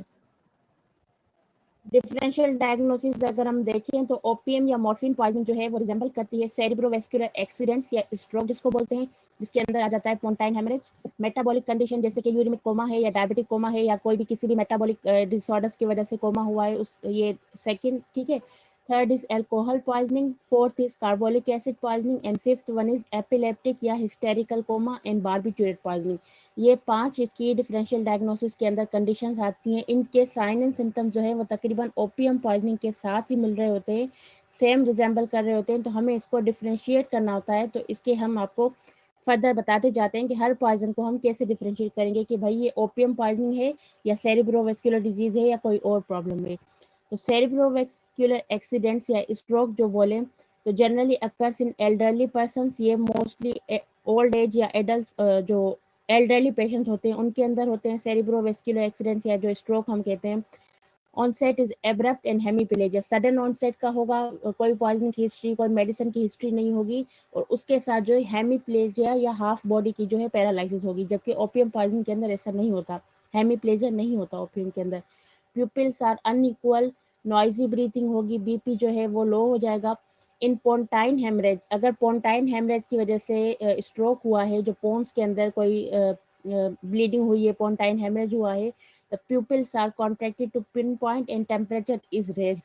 ओपीएम में भी हमें पिन पॉइंट प्यूपिल मिल रहा था और पोंटाइन हेमरेज में भी पिन पॉइंट प्यूपिल होता है, लेकिन फर्क क्या होता है, ओपीएम में हमें हाइपोथर्मिया मिल रहा होता है, जबकि पोंटाइन हेमरेज के अंदर हमें हाइपरपायरेक्सिया या इंक्रीज बॉडी टेम्परेचर मिल रहा होता है।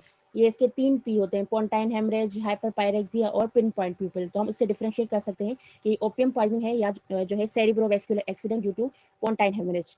दूसरी कंडीशन इसकी जो है दैट इज मेटाबॉलिक कंडीशन, जिसमें यूरेमिक एनकेफेलोपैथी आ जाती है या डायबिटिक कोमा आ जाता है। उसके अंदर क्या होता है, in uremic coma the breath has uriniferous smell. जो बंदा सांस लेगा तो उसके अंदर यूरिन की या यूरिनिफेरस या यूरिक एसिड, सॉरी जो वो होता है यूरिया की स्मेल आती है ब्रेथ के अंदर। यूरिनरी फाइंडिंग्स आर करेक्टरिस्टिक, उसमें जो है किडनी फेलियर के साइन एंड सिम्टम्स होंगे, हमें क्रेटिनिन बढ़ा हुआ मिलेगा, यूरिया हमें बढ़ा हुआ मिलेगा। There will be previous history of kidney diseases and cardiac manifestation. हमें जो है यूरेमिक एनकेफेलोपैथी या यूरेमिक कोमा के अंदर हमें रीनल फाइंडिंग्स भी मिलेंगी, रीनल फेलियर के साइंस मिलेंगे, क्रेटिनिन और यूरिया जो है वो हमें बढ़ा हुआ मिलेगा। ठीक है। इसी तरह से in case of diabetic coma acetone smell in breath, जो एसीटोन होते हैं, जो मेटाबोलाइट्स होते हैं, वो हमें ब्रेथ के अंदर उसकी स्मेल मिलेगी। ब्लड शुगर हमें बढ़ा हुआ मिलेगा। यूरिन के अंदर जो है वो एसिटिक एसिड होगा, या जो यूरिन के अंदर ग्लूकोज या ग्लाइकोज यूरिया हमें प्रेजेंट मिलेगा। तो हम उससे डिफ्रेंशिएट कर सकते हैं कि ये डायबिटिक की वजह से इसके सिम्टम्स आ रहे हैं या ओपियम पॉइजनिंग की वजह से। इसी तरह से जो तीसरी कंडीशन है that is alcohol poisoning. Alcohol poisoning के अंदर क्या होता है, उसमें अल्कोहल की स्पेसिफिक जो है वो स्मेल आती है ब्रेथ के अंदर। प्यूपिल्स डायलेटेड होंगे, ओपियम में पिन पॉइंट प्यूपिल्स हैं, इसमें डायलेटेड होंगे, कभी कभार हमें कंस्ट्रिक्टेड मिलते हैं और इसमें कोई भी पैरालिसिस नहीं होती। उसके बाद हमें बताया गया McEwen sign. McEwen sign क्या होता है, उसमें हम नेक को पिंच करेंगे या फेस को पिंच करेंगे तो हमें जो है प्यूपिल्स कंस्ट्रिक्टेड जो प्यूपिल्स हैं वो डायलेट हो जाएंगे और फिर अपने जो उनकी नॉर्मल साइज है उस पर वो वापस चले जाएंगे। इसको बोलते हैं McEwen sign. McEwen sign जो है हमें अल्कोहल पॉइजन के अंदर मिलती है। इसमें हम नेक को या फेस को पिंच करेंगे तो प्यूपिल जो है ऑल्टरनेटली कॉन्ट्रैक्ट होकर फिर डायलेट होकर अपनी साइड पे चले जाते हैं। That is known as McEwen sign, जो कि हमें स्पेसिफिक अल्कोहल पॉइजनिंग के अंदर मिल रही होती है। चौथी कंडीशन जो है that is carbolic acid poisoning, जो हम कोरोसिव के अंदर कार्बोलिक एसिड पढ़कर आए हैं उसकी क्या होगी, उसकी स्पेसिफिक फिनॉल की स्मेल होती है। स्मेल इन ब्रेथ हमें कार्बोलिक एसिड की पॉइजनिंग को फिनोलिज्म भी बोलते हैं या कार्बोलिक एसिड का दूसरा नाम फिनोल होता है। तो कार्बोलिक एसिड पॉइजनिंग के अंदर हमें फिनोल की स्मेल मिल रही होती है स्पेसिफिक।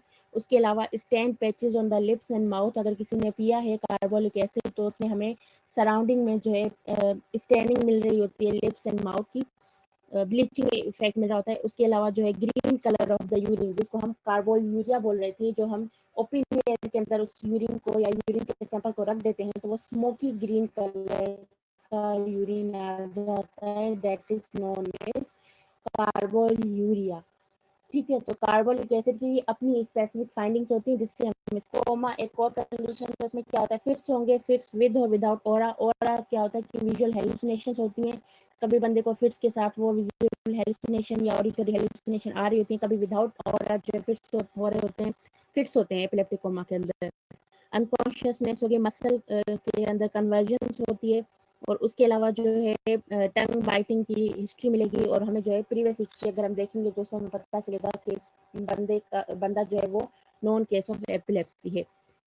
बारबीक्यूरेट पॉइजनिंग के अंदर साइन एंड सिम्टम्स क्या होते हैं, प्यूपिल ऑल्टरनेट कॉन्ट्रैक्ट करेंगे और डायलेट हो जाएंगे। रेस्पिरेशन जो है इसके अंदर शैलो और रैपिड होगी and there will be separation of urine या ओलिगोयूरिया या एनयूरिया होगा in case of barbiturate poisoning. तो इससे हम इसको डिफरेंशिएट कर सकते हैं कि ये ओपियम है या बारबीक्यूरेट का केस है। ठीक है, फेटल डोज जो है इसका दैट इज ओपियम का हम देखें तो फेटल डोज 60 मिलीग्राम से 2 ग्राम तक है। मॉर्फिन का फेटल डोज इज 200 मिलीग्राम और टिंचर ऑफ ओपियम जो है दैट इज 10 ml के अंदर जो है वो फेटल होता है। Fatal period is 9 to 12 hours. 9 to 12 hours के अंदर जो है ये अपना साइन सिम्टम शो करते हैं। ट्रीटमेंट क्या करेंगे इसका, stomach wash first with tepid water या plain water and then with solution of potassium permanganate.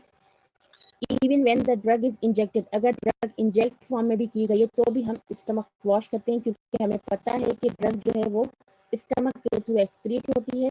ठीक है, if KMnO4 is not available stomach should be washed with T और टैनिक एसिड। अगर हमें पोटेशियम परमैंगनेट अवेलेबल नहीं है तो हम जो है स्टमक वॉश करेंगे विद टी और टैनिक एसिड। एनिमा देंगे या परगेटिव देंगे टू क्लियर द इंटेस्टाइन, क्योंकि जैसे जैसे वो इंटेस्टाइन के कंटेंट क्लियर होते जाएंगे वैसे वैसे ड्रग भी ब्लड में से या बॉडी में से खत्म होती जाएगी। IV saline to increase excretion through kidney and skin. Catheterisation करेंगे अगर जरूरी है, हमें यूरिन आउटपुट को मेंटेन करना है। एंटीडोट इसका जो है that is nalorphine IV form के अंदर हम इसको देते हैं। नेलोर्फिन एंटीडोट जो है MCQ में आपसे पूछा जाता है कि what is the antidote of opium poison, that is nalorphine IV form के अंदर। Body warm should be maintain by hot water bottles and blanket. इसके अंदर जो हाइपोथर्मिया होता है, एक्सेसिव स्वेटिंग या एक्सेसिव पर्सपायरेशन हो रही होती है तो हमें बॉडी की वार्म जो है वो मेंटेन करनी होती है bye hot water bottles and blankets. Hot T और कॉफी देंगे अगर बंदा कॉन्शियस है तो उसको ओरली हम बाय माउथ जो है उसको हॉट टी या कॉफी प्रोवाइड करते हैं। कोरामिन ड्रग जो है नेकेथामाइड के नाम से आती है वो IV देंगे to stimulate respiratory and circulatory system. इसमें CNS को डिप्रेस किया हुआ होता है तो इसके लिए हम इसको CNS स्टिमुलेंट या कोरामिन ड्रग देते हैं। आर्टिफिशियल रेस्पिरेशन, अगर उसकी जो है स्लो रेस्पिरेशन हो रही है या रेस्पिरेटरी अरेस्ट में जा रहा है रेस्पिरेटरी पैरालिसिस की वजह से तो उसको आर्टिफिशियल रेस्पिरेशन प्रोवाइड करेंगे। Antibiotic in case of prolong unconsciousness, तो ये एंटीबायोटिक का जो प्रोटोकॉल होता है कि भाई जो बंदा काफी टाइम तक अनकॉन्शियस है या बेड रिडन है या उसको कोई रेस्पिरेटरी प्रॉब्लम है तो हम उसको प्रोफाइलैक्टिकली एंटीबायोटिक देते हैं IV फॉर्म के अंदर।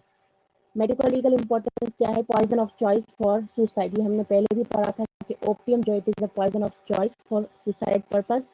होमिसाइडल जो है इन्फेंटिसाइड या इन्फेंट्स होते हैं अंडर 1 ईयर ऑफ एज जो है उन बच्चों को किल करने के लिए उनको ओपियम का हाई डोज दिया जाता है जिससे उनकी डेथ हो जाती है। इन्फेंटिसाइड पर्पस के लिए ये यूज होता है। एक्सीडेंटल हो सकता है, किसी ने ओवरडोज ले लिया है ड्रग का, used as aphrodisiac to prolong duration of sexual act and to increase libido, and cattle poison जो है वो कैटल पॉइजन के तौर पे भी जानवरों की चारे वगैरह में ओपियम मिला के for the purpose of cattle poison उनको दिया जाता है। दूसरा सोमनिफेरस पॉइजन जो हमारे पास है दैट इज हेरोइन। इंट्रोडक्शन हम देखें, it is a diamorphine hydrochloride nature used है and it is an addictive drug, illicit drug है या ड्रग ऑफ एब्यूज के तौर पे जो है हीरोइन यूज की जाती है। एडिक्शन के कॉजेस क्या होंगे? फ्रस्ट्रेशन है, परेशानियां हैं, बंदे को कोई गुर्बत है, उसके अलावा जो है उसको पर्सनल मतलब कोई इश्यूज है या इन्वायरमेंटल फैक्टर्स हैं, दोस्तों के साथ उठना बैठना है, तो ये सारे इसको एडिक्शन कराते हैं। इजी अवेलेबिलिटी है, जस्ट फॉर फन है, किसी ने जो है फन के लिए या इंजॉयमेंट के लिए ये हीरोइन ले ली, फिर उसको आहिस्ता आहिस्ता उसकी प्रॉपर्टीज ऑफ हीरोइन देखते हैं। It is a opium derivative analgesic है, ये पेन किलर के तौर पर यूज होता है, ओपियम का डेरिवेटिव है, सेमी सिंथेटिक सब्सटेंस है in the body. Heroin is converted to monoacetyl morphine, पहले बॉडी के अंदर ये मेटाबोलाइज होकर मोनोएसिटाइल मॉर्फिन के अंदर कन्वर्ट हो जाएगा and then it is converted into morphine, फिर ये जो है मॉर्फिन के अंदर कन्वर्ट हो जाता है। It passes blood brain barrier more easily than morphine, तो ये मॉर्फिन जो इसका डेरिवेटिव है उससे ज़्यादा जो है ये ब्लड ब्रेन बैरियर को क्रॉस कर जाता है, और हीरोइन का जो अपना प्योर फॉर्म है वो ज़्यादा डेंजरस होता है कंपेयर टू मॉर्फिन। और उसने सडनली ड्रग विदड्रॉ कर दी है किसी भी रीजन की वजह से, तो in case of addicted person के अंदर क्या होगा? Sign and symptoms appear after 6 to 8 hours।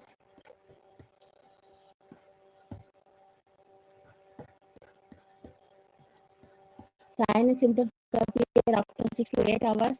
Peak sign and symptoms within 24 to 4 hours, 48 hours. ठीक है, इनिशियली क्या होगा? There will be insomnia, restlessness, sweating होगी, tremors, lacrimation, chills, increased heart rate and respiratory rate and decreased blood pressure. After the initial symptom there will be abdominal cramps, nausea, vomiting, muscle cramps होंगे, dehydration होगी, diarrhea और constipation होगा। Complication इन drug addict क्या होगी? अगर कोई ivy continuously इसको ivy form के अंदर यूज कर रहा है तो उसको थ्रोम्बोफ्लेबाइटिस या जो वीन्स का इंफेक्शन हो जाता है, थ्रोम्बोसिस बन जाती है, वो हो जाएगा और there will be absence formation. ठीक है, हीरोइन पॉइजनिंग के फीचर्स क्या होते हैं? टक्कर ड्यू टू ओवरडोजेज, अगर किसी ने हाई डोज के अंदर हीरोइन ले लिए तो उसके ओवरडोजेज के अंदर हमें फीचर्स क्या मिलेंगे?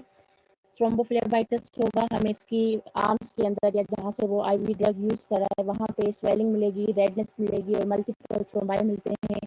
पिन पॉइंट प्यूपिल होगा, स्लो एंड शैलो रेस्पिरेशन होगी, साइनोसिस डेवलप होगी due to respiratory failure, pulmonary oedema, muscle twitching, acute tubular necrosis, renal failure, death due to respiratory failure, ये इसके जो है साइन एंड सिम्टम्स हैं हीरोइन पॉइजनिंग के। उसके अलावा हमें क्या मिलेगा? ट्रीटमेंट हम कैसे करेंगे in case of acute poisoning? अगर यह है तो अक्यूट पॉइजनिंग के अंदर हम मेंटेन रेस्पिरेशन, जो रेस्पिरेटरी प्रॉब्लम हो रहा है उसको मेंटेन करेंगे, उसको सही करेंगे। Application of tourniquet to delay absorption if injected subcutaneously, अगर किसी ने आईवी फॉर्म के अंदर ये एक्स्ट्रा डोज के अंदर दे दिए, हाई डोज के अंदर उसको पॉइजनिंग डेवलप हो गई है, तो हम लाइक अदर सबकुटेनियस पॉइजन हम जो है टोर्निकेट बांध देते हैं proximal to the injection site, जिस जगह पे इंजेक्शन हुआ है उससे 5 सेंटीमीटर लो या प्रॉक्सिमल हम टॉर्निकेट बांध देते हैं, इतना टाइटली बांधते हैं कि जो है उसका वीनस फ्लो जो है वो ऑक्लूड हो जाए, उसकी आर्टीरियल सप्लाई को हमने कट ऑफ नहीं करना। इससे क्या होता है? इसकी फर्दर एब्जॉर्प्शन रुक जाती है। एंटीडोट देंगे, that is naloxone hydrochloride intravenously. Treatment of shock, जो उसको शॉक डेवलप हो रहा है, पर्सपायरिंग स्किन है, हाइपोपरफ्यूजन डेवलप हो रहा है, उसको हम ट्रीट करेंगे। बॉडी टेम्परेचर उसका मेंटेन करेंगे, आईवी फ्लूइड्स देंगे और डायलिसिस देंगे इन केस अगर वो ब्लड के अंदर एब्जॉर्ब होके पूरा हो चुका है। एडिक्शन के अंदर क्या होता है? Prepare the patient psychologically for withdrawal of drug. अगर हम किसी को जो है कोई एडिक्टेड बंदा है उसका ट्रीटमेंट कर रहे हैं तो सबसे पहले हमें ड्रग से जो विड्रॉल सिम्टम्स हैं उनके लिए बंदे को साइकोलॉजिकली काउंसल करना होता है कि भाई अब आप ड्रग छोड़ रहे हैं, आपको ये सिम्टम्स हो सकते हैं। सब्स्टिट्यूशन थेरेपी जो है वो मेथाडोन देते हैं। मिथेडोन जो है वो हीरोइन को सब्स्टिट्यूट करती है, सब्स्टिट्यूट थेरेपी हम देते हैं methadone. Gradual withdrawal, gradually reduce dose, हम आहिस्ता आहिस्ता से इस ड्रग की विथड्रॉल कराते हैं। हीरोइन जो है उसका डोज रिड्यूस कराते जाते हैं ताकि उसको विथड्रॉल के सिम्टम्स ना हो। फिर जो है हम उसकी साइकोथेरेपी या काउंसलिंग करते हैं पेशेंट की। मेडिकल लीगल इंपॉर्टेंस क्या है? एडिक्शन में कॉज क्राइम, कोई बंदा है एडिक्टेड है, वो बिल्कुल अपने सेंसेस में नहीं रहेगा तो फिर वो रॉबरी, रेप और ये मर्डर जैसे क्राइम कमिट कर देता है। पॉइजनिंग हो सकती है और ट्रेड, ये जो है इलीगल इसकी जो है वो ट्रांसपोर्ट होती है, तो ये हीरोइन मतलब इन यूजेस के लिए भी स्मगल भी की जाती है बॉडी पैकर के फॉर्म में। बॉडी पैकर वो होते हैं जो अपनी बॉडी के अंदर जो है हीरोइन की कैप्सूल बना के वो मतलब पैक करके हीरोइन को और इनगल्फ कर लेते हैं अपने स्टमक के अंदर या जो है बॉडी ओरिफाइसेस के अंदर पैक करके और इसको स्मगल कर देते हैं। तो एयरपोर्ट के ऊपर अगर कोई सडनली अनकॉन्शियस हो जाता है या कोई नार्कोसिस के साइन एंड सिम्टम्स वो जो है वो प्रोड्यूस करता है एयरपोर्ट के अंदर, तो फिर हम उसमें सस्पेक्ट कर सकते हैं कि ये बॉडी पैकर हो सकता है। इसको फिर देखते हैं एक्सरे वगैरह करा के कि इसकी बॉडी के अंदर हीरोइन के कैप्सूल स्टफ्ड हुए होते हैं, वो कवरिंग के अंदर या कोई ऐसे कैप्सूल्स के अंदर भर के हीरोइन लेकर जाते हैं जो कि सेलोफेन कवरिंग की होती हैं या हार्ड प्लास्टिक की बनी होती हैं, तो उनकी एब्जॉर्प्शन कॉमनली नहीं होती, लेकिन एक्सीडेंटली उनकी एब्जॉर्प्शन हो सकती है, जिसकी वजह से जो बंदा इनकी ट्रांसपोर्ट कर रहा है उसकी डेथ हो सकती है। इनहेबिटेंट पॉइजन क्या होते हैं? This group of poison are characterised by two sets of symptoms. इसके अंदर जो एक्साइटमेंट होगी, इनहेबिटेंट पॉइजन के अंदर जो एक्साइटमेंट होती है और नार्कोसिस डेवलप होती है। इस पॉइजन के अंदर हमें जो अल्कोहल मिलता है एनेस्थेटिक से, जिसके अंदर क्लोरोफॉर्म है, सेडेटिव हिप्नोटिक्स हैं जिसके अंदर बारबिट्यूरेट्स आ जाते हैं, फ्यूल्स हैं जिसके अंदर केरोसिन ऑयल एंड पेट्रोलियम है, और इसके अलावा इंसेक्टिसाइड्स हैं जिसके अंदर हमारे पास ऑर्गेनोफॉस्फोरस कंपाउंड जो है वो कॉमनली यूज होते हैं। तो ये सारे इनहेबिटेंट पॉइजन हैं। इनहेबिटेंट पॉइजन जो है वो दो स्टेजेस के अंदर अपने साइन एंड सिम्टम्स शो करते हैं। First of all there will be excitement and then there is narcosis. Alcohol की तरफ आ जाएं, अल्कोहल जो है वो कॉमनली इथाइल अल्कोहल की फॉर्म में होती है और मिथाइल अल्कोहल की फॉर्म में होती है, इथेनॉल या मिथेनॉल दो तरह की, ठीक है। Ethyl alcohol is obtained by the enzymatic fermentation of carbohydrates like sugar, starch, fruit juice. Approximate percentage of alcohol in many social beverages is as follows. जो मुख्तलिफ किस्म के बेवरेजेस यूज होते हैं, ड्रिंक्स यूज होते हैं, उनके अंदर स्पेसिफिक जो है क्वांटिटी यूज की जाती है, कंसंट्रेशन होती है अल्कोहल की। रम के अंदर जो है 50 to 60% होती है, विस्की या ब्रांडी के अंदर 40 to 45%, वाइन्स के अंदर अल्कोहल जो है या इथाइल अल्कोहल 10 to 15% होती है, और बियर के अंदर it is in quantity of 4 to 10% of the drink. Acute alcohol poisoning के अंदर क्या होगा? This may result from consumption of any preparation containing alcohol either in small doses at short intervals or in a one big dose. इसमें क्या होता है कि acute alcohol poisoning कैसे होगी कि भाई या तो किसी ने मल्टीपल डोजेज लिए हैं ओवर द क्रॉनिक पीरियड, मतलब थोड़े थोड़े से डोज करके लेता हुआ आ रहा है, या जो है शॉर्ट इंटरवल्स के अंदर जो है वो थोड़ा थोड़ा डोज लेता हुआ आ रहा है, या किसी ने high dose all of sudden किसी ने ज़्यादा पी ली है, कोई एक बोतल दो बोतल ज़्यादा पी ली है, तो उसको जो है अक्यूट पॉइजनिंग डेवलप हो जाती है। साइन एंड सिम्टम्स क्या होंगे अक्यूट पॉइजनिंग के अंदर? Alcohol depresses the CNS and show sign and symptom in 3 stages. ये सीएनएस को जो है डिप्रेस कर देती है, इसके भी जो है साइन एंड सिम्टम 3 स्टेजेस के अंदर अपीयर होते हैं। Stage of excitement, stage of incoordination and third is stage of narcosis. Stage of excitement के अंदर क्या होगा? Alcohol depresses the CNS and show sign symptom in 3 stages. इसमें क्या होगा? यूफोरिया होगा, फ्लशिंग ऑफ फेस या डायलेटेड पिपल्स हो जाएंगे, smell of smell of alcohol in breath and pulse become rapid. जबकि स्टेज ऑफ इनकोऑर्डिनेशन के अंदर क्या हो रहा है? This is an important stage when offences are committed. Stage of incoordination के अंदर ही जो है वो ऑफेंसेस ज़्यादा, जो क्राइम है रॉबरी वगैरह, वो ज़्यादा इसी स्टेज के अंदर परफॉर्म किए जाते हैं।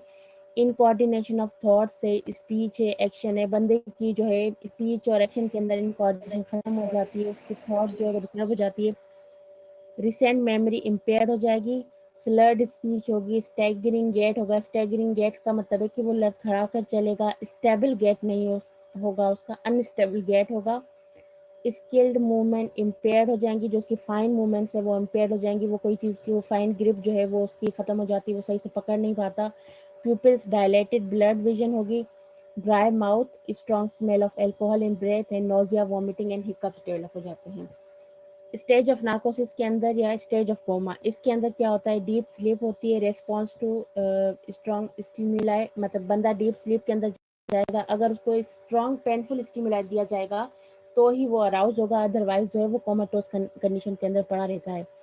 There will be marked dryness of mouth and tongue, rapid pulse, subnormal temperature, pupil constricted but dilated by pinching the neck। ये जो हम मैकविन साइन ओपियम के अंदर पढ़कर आए थे वो इसको डिफरेंशिएट करती है कि भाई इसमें pupil constricted होंगे, और जब हम पिंचिंग ऑफ नेक या पिंचिंग ऑफ फेस करेंगे तो pupil जो है वो डायलेट हो जाएंगे और फिर अपने साइज पे वापस चले जाएंगे। That is known as McEwen sign. Slow respiration होगी, कोल्ड क्लेमी साइनोटिक स्किन है, एबोलिश्ड रिफ्लेक्सेस है, मसल रिफ्लेक्सेस या जो बॉडी के रिफ्लेक्सेस हैं वो सारे डिमिनिश्ड हो जाते हैं। Death occurs from cardiorespiratory failure। Fatal dose का क्या है, depends on age and habit of patient and concentration of alcohol. वो डिपेंड कर रहा होता है कि भाई एक गिलास जो है वो छोटे बच्चे के लिए फेटल साबित हो सकता है, जबकि वो एडल्ट को माइल्ड टॉक्सिफिकेशन कराएगा। इस तरह से डिपेंड कर रहा होता है इसका। Fatal period is 12 to 24 hours.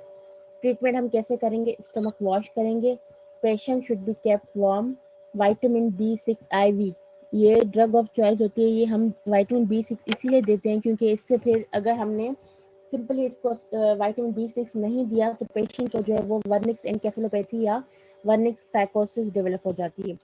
Foramen IV form के अंदर देते हैं, ग्लूकोज देंगे IV, आर्टिफिशियल रेस्पिरेशन करेंगे if necessary. Emetics should be avoided, इसके अंदर जो है हम एमेटिक्स अवॉइड करते हैं। जो एमएसएस का प्रोसीजर है वो हम कंट्राइंडिकेटेड होता है अल्कोहल पॉइजनिंग के अंदर। क्रॉनिक अल्कोहल पॉइजनिंग के अंदर क्या सिम्टम्स हमें मिलेंगे, this results from continued use of alcohol and is characterised by a gradual physical, moral and mental deterioration.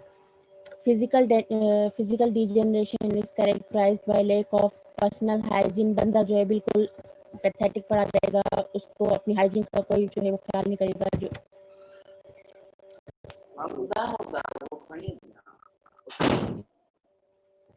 ठीक है, लॉस ऑफ एपिटाइट हो जाएगी, क्रॉनिक गैस्ट्रोएंटेराइटिस से कंटिन्यूसली अल्कोहल लेता हुआ आ रहा है तो उसको क्रॉनिक गैस्ट्रोएंटेराइटिस डेवलप हो जाता है। वेस्टिंग ऑफ मसल्स होगी, पेरिफेरल न्यूरोपैथीज डेवलप हो जाती है, इम्पोटेंसी, स्टेरिलिटी हो जाती है, एंड लिवर सिरोसिस। ये जो अल्कोहल है वो लिवर के अंदर जाके डैमेज कर देती है लिवर को। मोरल डिजेनरेशन कैसे होगी, इसमें बंदे को जो वाइड सोशियोलॉजिकल इफेक्ट्स होते हैं। मेंटल डिजेनरेशन होती है, characterised by dementia. 3 common clinical syndromes हमें क्रॉनिक अल्कोहल पॉइजनिंग के अंदर मिलते हैं, ये याद रखने की चीज़ है। 3 सिंड्रोम्स हमें मिल रहे होते हैं इन case of chronic alcohol poisoning. ठीक है, नंबर 1 इज डेलिरियम ट्रेमेंस, ये इंपॉर्टेंट है। इसमें क्या होता है, this is a stage of excitement with hallucinations resulting from cerebral edema occurring in chronic alcoholism. It is characterized by an attack of insanity in which main symptoms are sleeplessness, tremors, excitement, fear, and hallucination, which may be visual or auditory. This is known as delirium tremens. ये important है, आपसे पूछा जाता है उसके अंदर कि भाई क्रॉनिक अल्कोहल पॉइजनिंग के सिंड्रोम आप जो है वो मेंशन करें कौन कौन से होते हैं। तो number 1 is delirium ट्रेमेंस, number 2 is Korsakoff साइकोसिस। Korsakoff साइकोसिस के अंदर क्या होता है, this syndrome is characterised bye हैलुसिनेशंस, disorientation and multiple neuritis. Neuropathy develop हो जाती है बंदे को। The patients memory for recent event is lost, जो रिसेंट कोई इवेंट हुआ होता है उसमें उस बंदे को एमनेसिया हो जाता है उससे। acute hallucination या hallucinosis is another syndrome related to chronic alcohol poisoning। इसमें क्या होता है, this is the stage of hallucinations chiefly auditory with delusions and patient may become homicidal or suicidal in response to this hallucination। इसमें बंदे को जो है mostly auditory या जो है वॉइस से रिलेटेड हेलुसिनेशन डेवलप होते हैं और बंदा जो है वो आखिर में इन हेलुसिनेशन से तंग जाके बाद में सुसाइड कमिट कर लेता है या होमिसाइडल जो है इसके अंदर टेंडेंसी डेवलप हो जाती है। दूसरा पॉइजन इनहेबिटेंट हमारे पास है, दैट इज बार्बिट्यूरेट। बार्बिट्यूरेट जो है वो बार्बिट्यूरिक एसिड से डिराइव किए जाते हैं, used as a sedative hypnotics. ये आपने पढ़ा भी होगा फार्माकोलॉजी के अंदर कि ये सेडेटिव हिप्नोटिक्स के तौर पे यूज होते हैं। एंटी एपिलेप्टिक्स हैं और एनेस्थेटिक के तौर पे भी यूज होते हैं। They have depression action at all levels in the CNS. ये जो है सीएनएस को डिप्रेस करा देते हैं। इनको हम फर्दर क्लासिफाई करते हैं long acting, intermediate acting, short act क्या आ जाता है, इनका जो मैकेनिज्म ऑफ एक्शन है वो 1 to 8 आवर्स के अंदर ये अपने सिम्टम शो करते हैं। लॉन्ग एक्टिंग है उनके अंदर आ जाता है बार्बिटोन, फिनोबार्बिटोन, जिसका फेटल डोज है 3 to 4 ग्राम। जो इंटरमीडिएट एक्शन या इंटरमीडिएट एक्टिंग होते हैं उनका जो है 1/2 to 4 to 8 आवर्स के अंदर जो है वो साइन एंड सिम्टम डेवलप होते हैं, जिसके अंदर एग्जाम्पल है एलोबार्बिटोन, ब्यूटोबार्बिटोन, इनका फेटल डोज है 2 to 3 gram. Short acting barbiturates के अंदर जो है वो इनका एक्शन होता है 1/2 to 2 to 4 आवर्स तक, इनका 1/2 आवर से लेकर 2 से 4 घंटे के अंदर इनका एक्शन होता है। इनके अंदर जो है साइक्लोबार्बिटोन आ जाता है, हेक्सोबार्बिटोन, और इनका फेटल डोज जो है that is 1 to 2 gram. Ultra short acting, ये अल्ट्रासाउंड नहीं है, that is ultra short acting, जो बिल्कुल ही शॉर्ट टाइम के अंदर अपना एक्शन दिखाते हैं, उनके अंदर हमारे पास आ जाते हैं। ये एनेस्थीसिया के लिए यूज होते हैं, रैपिड एक्शन होता है इनका, इसीलिए ये एनेस्थेटिक पर्पस के लिए यूज होते हैं। इनके अंदर जो है थायोपेंटोन सोडियम है, जो फेटल डोज है that is 1 gram. Sign and symptoms क्या होंगे, in ordinary dose produces natural sleep, ये सेडेटिव के तौर पे यूज होते हैं, तो इनका जो कॉमन डोज है उसके अंदर ये नेचुरल स्लीप प्रोड्यूस करेंगे। If given in insomnia due to pain it produces mental confusion, अगर पेन की वजह से इंसोम्निया हो रहा है, हमने इसको ये बार्बिट्यूरेट ड्रग दे दी तो उसमें जो है मेंटल कंफ्यूजन हो सकती है। टॉक्सिक डोज के अंदर इसके सिम्टम्स क्या होंगे, डिजीनेस हो गया, एटेक्सिया हो जाएगा, slurred speech होगी followed by stupors, pupils alternately contract and dilate और diplopia हो जाएगा। स्ट्रोक ब्रीदिंग मिलेगी, जो के बाद में लो हो जाएगा, टेम्परेचर लो, ओलिगोयूरिया डेवलप हो जाएगा, यूरिन कंटेनिंग शुगर के ट्रेसेस जा सकती हैं, coma and death due to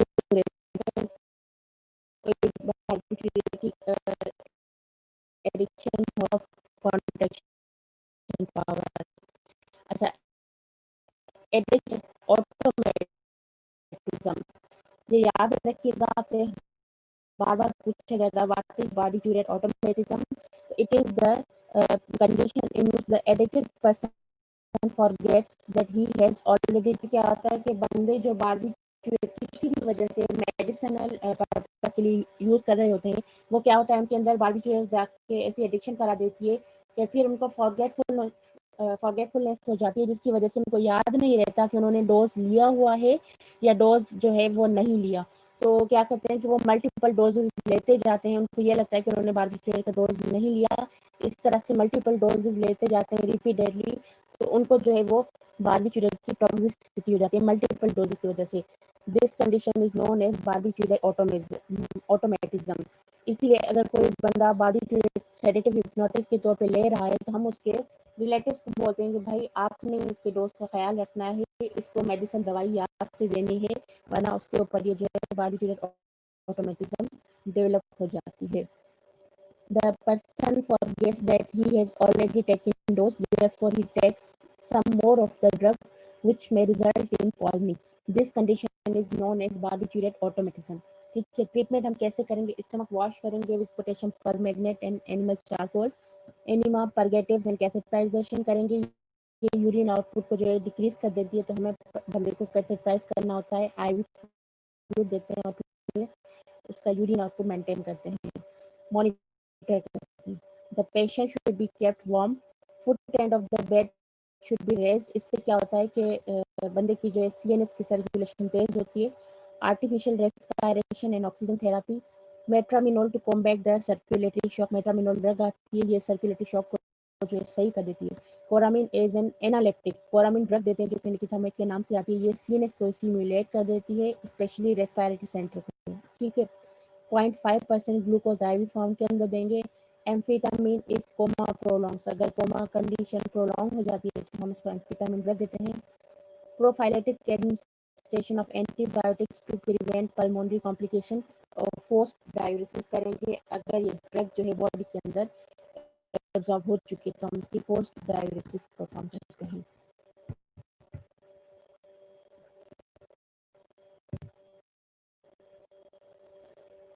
medico legal importance क्या है, सुसाइडल पर्पस के लिए यूज होता है और पॉइजन हो सकती है अगर कोई इसकी डोज जो है कंटिन्यूसली लेता जाए बगैर याद रखे तो फिर ये जो है इसकी पॉइजनिंग हो सकती है accidental.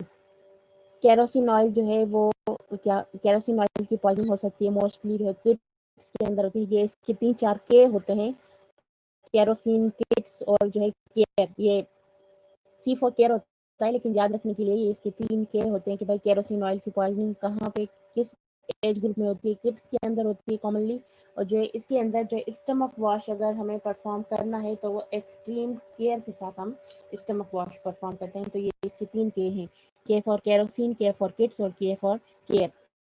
Kerosene oil is the refined form of petroleum found under the ground. Fatal dose इसका 10 ml to 250 ml है और fatal period जो है that is few hours. Sign and symptoms क्या होंगे आफ्टर इंजेक्शन, अगर किसी ने ओरली लिया हुआ है तो burning, pain in throat, nausea, vomiting, colic की pain and diarrhoea, smell of kerosene in breath, vomit and urine. ये सारे बॉडी सिक्रीशन के अंदर जो है वो केरोसिन की स्पेसिफिक स्मेल आती है, जिस समय उसका डायग्नोसिस कंफर्म हो जाता है। Respiration slow and shallow, cyanosis, ब्रोंकोनमोनिया and pulmonary oedema will occur. CNS depression, giddiness, drowsiness and convulsion, coma and death from respiratory failure. अगर इसके फ्यूम्स जो हैं वो इनहेल किए गए हैं तो फिर उसके सिम्टम्स में हेडेक होगा, वर्टाइगो, नोजिया, वॉमिटिंग डेवलप होगा, पल्मोनरी कॉम्प्लिकेशन डेवलप होंगी, excitement, hallucination and convulsion, cyanosis develop होगा, unconsciousness, coma leading to death. Treatment कैसे करेंगे, liquid paraffin orally to slow absorption, liquid paraffin as a antidote इसको देते हैं। Stomach wash with sodium bicarbonate, हम इसका stomach wash करेंगे विद एक्सट्रीम केयर और and by sealing of glottis, glottis को बंद करके हम उसका जो है स्टमक वॉश करते हैं ताकि इसके फ्यूम्स जो हैं वो इनहेल ना कर ले, बंदा जो है रेस्पिरेटरी ट्री के अंदर इसके फ्यूम्स ना चले जाएं, इसीलिए हम ग्रेट केयर या एक्सट्रीम केयर के साथ इसकी स्टमक वॉश कर रहे होते हैं। एंटीबायोटिक्स देंगे उसको रेस्पिरेटरी इन्फेक्शन कवर करने के लिए। If inhalation has occurred, open air and artificial respiration, अगर किसी ने इनहेल किया है तो उसमें रेस्पिरेटरी सिम्टम्स आएंगे तो फिर हम उसको आर्टिफिशियल रेस्पिरेशन या जो है ओपन एयर में ले जाकर उसकी रेस्पिरेशन स्टार्ट करेंगे। मेडिको लीगल इंपॉर्टेंस क्या है इसकी, सुसाइडल पर्पस है, किसी ने अपने ऊपर छिड़क के आग लगा ली केरोसिन को या उठा के पी लिया, जो है ये घरों के अंदर झगड़ों की सूरत में कोई उठा के पी लेता है, सुसाइडल पर्पस के लिए यूज होता है। होमिसाइडल भी है, किसी के ऊपर छिड़क के उसको आग लगा दी, या एक्सीडेंटल जो है commonly in case of kids या इन्फेंट्स या यंगर एज के अंदर ये एक्सीडेंटल होता है। भाई मोस्टली घरों के अंदर बारबेक्यू वगैरह पार्टीज होती है, वहाँ पे बोतलों के अंदर ये पेट्रोल या केरोसिन ऑयल भरा हुआ रखा हुआ होता है, केरोसिन ऑयल, तो वो बच्चे जो है वो उसको कोल्ड ड्रिंक समझ के उठा के पी लेते हैं, तो उससे एक्सीडेंटली मोस्टली उनकी जो है पॉइजनिंग हो सकती है। Organophosphates compounds क्या होते हैं, they are group of several dangerous poison used as insecticide, ये जमीनों के अंदर या पौधों के ऊपर जो है इंसेक्टिसाइड या स्प्रेइंग क्रॉप्स फसलों के ऊपर स्प्रे करने के लिए यूज होते हैं as an insecticide. They are divided into 2 groups, इसके 2 ग्रुप्स होते हैं, अल्काइल ग्रुप है और एक एराइल ग्रुप है। अल्काइल ग्रुप के अंदर जो है HETP और ये मेलाथायोन वगैरह आ जाते हैं, जबकि एराइल ग्रुप के अंदर पैराथायोन है और डायजिनोन है, ये दो ग्रुप्स के अंदर इनके जो है कंपाउंड्स पाए जाते हैं। मोड ऑफ एक्शन इसका क्या होगा, organophosphorus compounds are powerful inhibitor of cholinesterase enzyme, they act as neuromuscular junctions and ganglion synapses and inhibit cholinesterase, which results in accumulation of acetylcholine. This accumulated acetylcholine produces hyperexcitation of voluntary muscle with toxic symptoms. ये इसका mechanism of action है जो कि आपको याद करना है।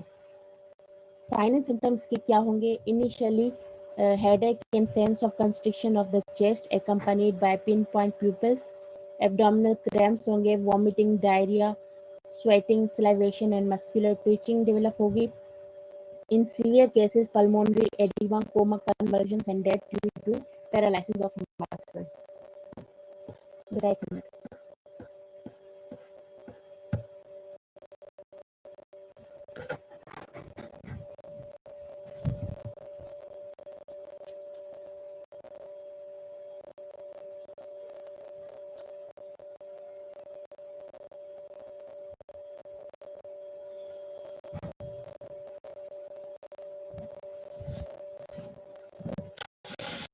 अच्छा, इसके साइलेंट सिम्टम को याद करने के लिए एक फार्मूला होता है, that is known as SLUDGE, या स्लग के नाम से होता है SLUD। SLUD का मतलब है there will be salivation, lacrimation, urination and diarrhoea. ये इसके सिम्टम्स होते हैं याद करने के लिए। स्लग या स्लज सिंड्रोम, जिसके अंदर सलाइवेशन होती है, S for salivation, L for lacrimation, U for urination and D for diarrhoea. ये बॉडी सिक्रीशन को इंक्रीज कर देता है, जिसकी वजह से इसके सारे सिम्टम्स होते हैं, सलाइवेशन होती है, लैक्रिमेशन होती है, यूरिनेशन और डायरिया। साइन एंड सिम्टम्स देखिए हम, initially headache and sense of constriction of the chest accompanied by pinpoint pupil, abdominal cramps होंगे, vomiting, diarrhea हो जाएगा, sweating, salivation and muscular twitching will be there. In severe cases, pulmonary edema, coma, conversion and death due to paralysis of muscles. Fetal dose जो है इसका, that is parathion का fetal dose is 175 milligram orally और malathion is 1 gram orally. Fatal period is 3 hours. Treatment हम कैसे करेंगे, जो बंदे ने कपड़े पहने हुए हैं जिससे इसकी कंटामिनेशन है, अगर कोई वो जो फार्मर्स वगैरह है जिनको इसकी पॉइजनिंग हो गई है और वो हमारे पास आया, तो सबसे पहले हम उसकी क्लॉथिंग रिमूव करते हैं जिनके ऊपर वो पॉइजन लगा हुआ था। सबसे पहले उसकी डिकंटामिनेशन करेंगे, उसके कपड़े वगैरह हटाएंगे, उसको जो है वार्म वाटर के साथ वॉश करेंगे। ये 3-4 उसके जो है वो प्रिंसिपल होते हैं ट्रीटमेंट के। रिमूव द क्लॉथिंग जिसमें वो पॉइजन लगा हुआ है। Wash skin and mucous membrane with tap water and soap if the poison had come in contact with skin or mucous membrane. If ingested, अगर ingest करके कोई poison लाया है, stomach wash with K-Menophor. Foot end of the bed should be raised. जो foot end of the bed है उसको raise करेंगे ताकि postural drainage हो, जो secretion हो रही है उसकी excessive secretion हो रही है उनकी drainage हो जाए। Artificial respiration करेंगे और ये diuretics and tranquilizers देंगे।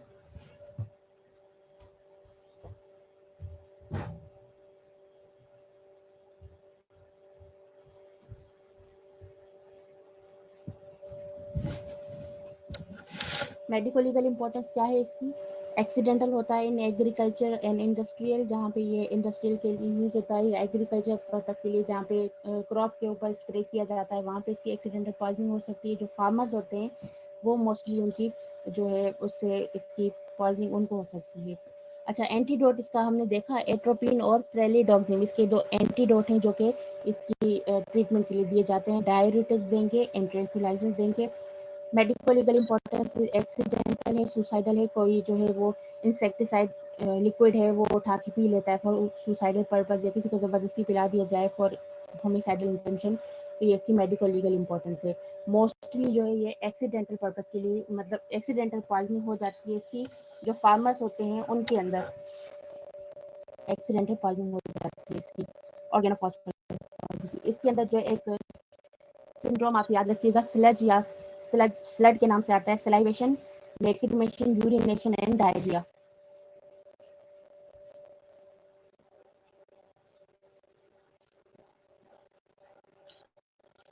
फिर उसके बाद डीडीटी है। डीडीटी ये दोनों इतने इंपॉर्टेंट नहीं, बस आपको थोड़ा सा इनका अंदाजा होना चाहिए। डीडीटी क्या होता है? आइडेंटिफिकेशन क्या करेंगे? It is a white crystalline powder जो इंसेक्टिसाइड होता है या पैरासाइट किल करने के लिए यूज होता है। फेटल डोज इसका 150 to 1000 milligram per kilogram per body weight है। Fatal period is within an hour. Route of administration इसका ओरल स्किन इनहेलेशन है। साइन एंड सिम्टम्स क्या होंगे? आफ्टर इंजेक्शन जो है सलाइवेशन होगी, नोजिया, वोमिटिंग, एब्डोमिनल पेन होगा, रेस्टलेसनेस होगा, hyper irritability and incoordination, muscle spasm होंगे, tremors, convulsion followed by depression, paralysis of limb muscle, cyanosis, and there will be labored respiration. Death due to respiratory failure. After inhalation of skin, there will be irritation of eyes, nose, and throat. Pupils dilated, blood vision हो जाएगी, cough, pulmonary edema, and dermatitis. ये इसमें सारे तकरीबन organ of phosphorus poisoning वाले ही symptoms आ रहे हैं। Treatment कैसे करेंगे? इफ इंजेस्टेड, स्टमक वॉश करेंगे, ऑक्सीजन एंड आर्टिफिशियल रेस्पिरेशन में भी required. In case of skin contamination, wash with soap and water. Give barbiturates or diazepam if muscular twitching or tremors develop. Other symptomatic treatment हम उसका फिर जो है वो उस हिसाब से करेंगे। मेडिकल लीगल इंपॉर्टेंस क्या है? सुसाइडल पर्पस के लिए और एक्सीडेंटली इसकी पॉइजनिंग हो सकती है।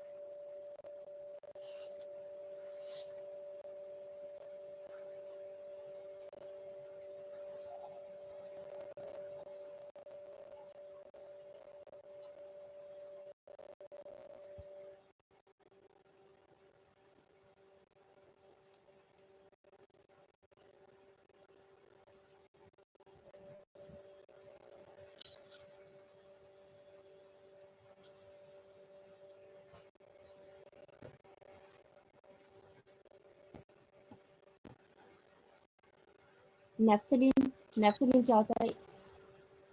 नेफ्थलीन बॉल्स होते हैं जो कि ये जो कपड़ों के अंदर यूज किए जाते हैं, इस्तेमाल किए जाते हैं अलमारी के अंदर रखने के लिए। नेफ्थलीन के बॉल्स होते हैं जो इंसेक्ट को भगाने के लिए। तो उससे कभी-कभी अगर कोई बहुत ज़्यादा naphthalene, it is a solid volatile substance occurs inside moth balls को बोलते हैं। ये एक moth ball के inside, ठीक है। ये इसकी यही मेडिकल इम्पोर्टेंस होती है। फेटल साइंस सिम्टम्स क्या है? nausea, vomiting, pain in bladder and kidney region, dark, that is dark brown or black. Severe poisoning results in nephritis,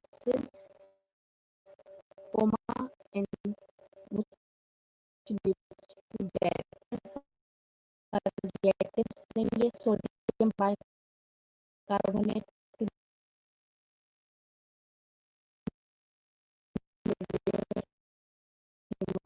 hemolysis. Medical importance इसकी एक्सीडेंटल होती है, सुसाइडल बहुत रेयर होता है। ये बस नेफ्थलीन के बारे में आपको याद होना चाहिए कि ये मॉथ बॉल के अंदर इसकी जो है ये मॉथ बॉल के अंदर आ जाता है नेफ्थलीन।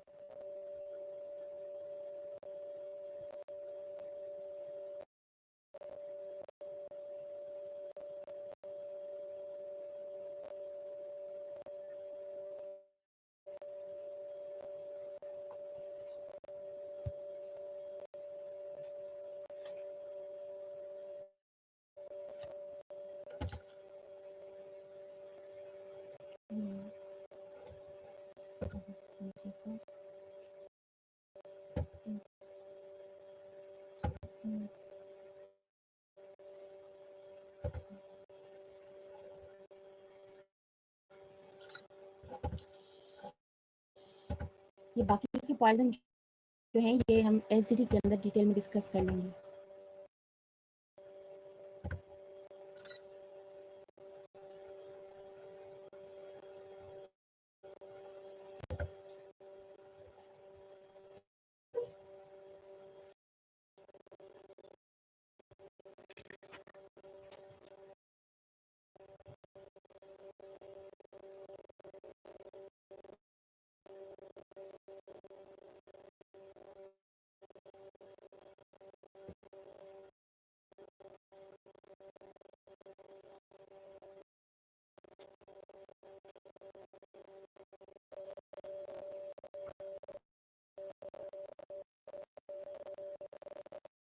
कोई सवाल तो पूछ।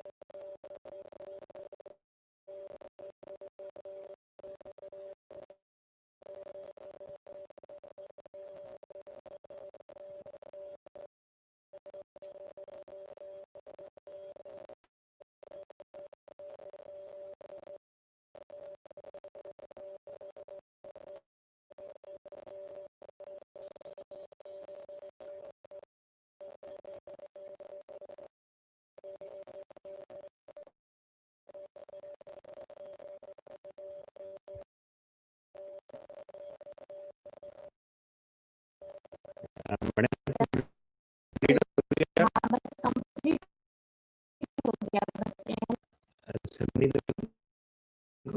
जी जी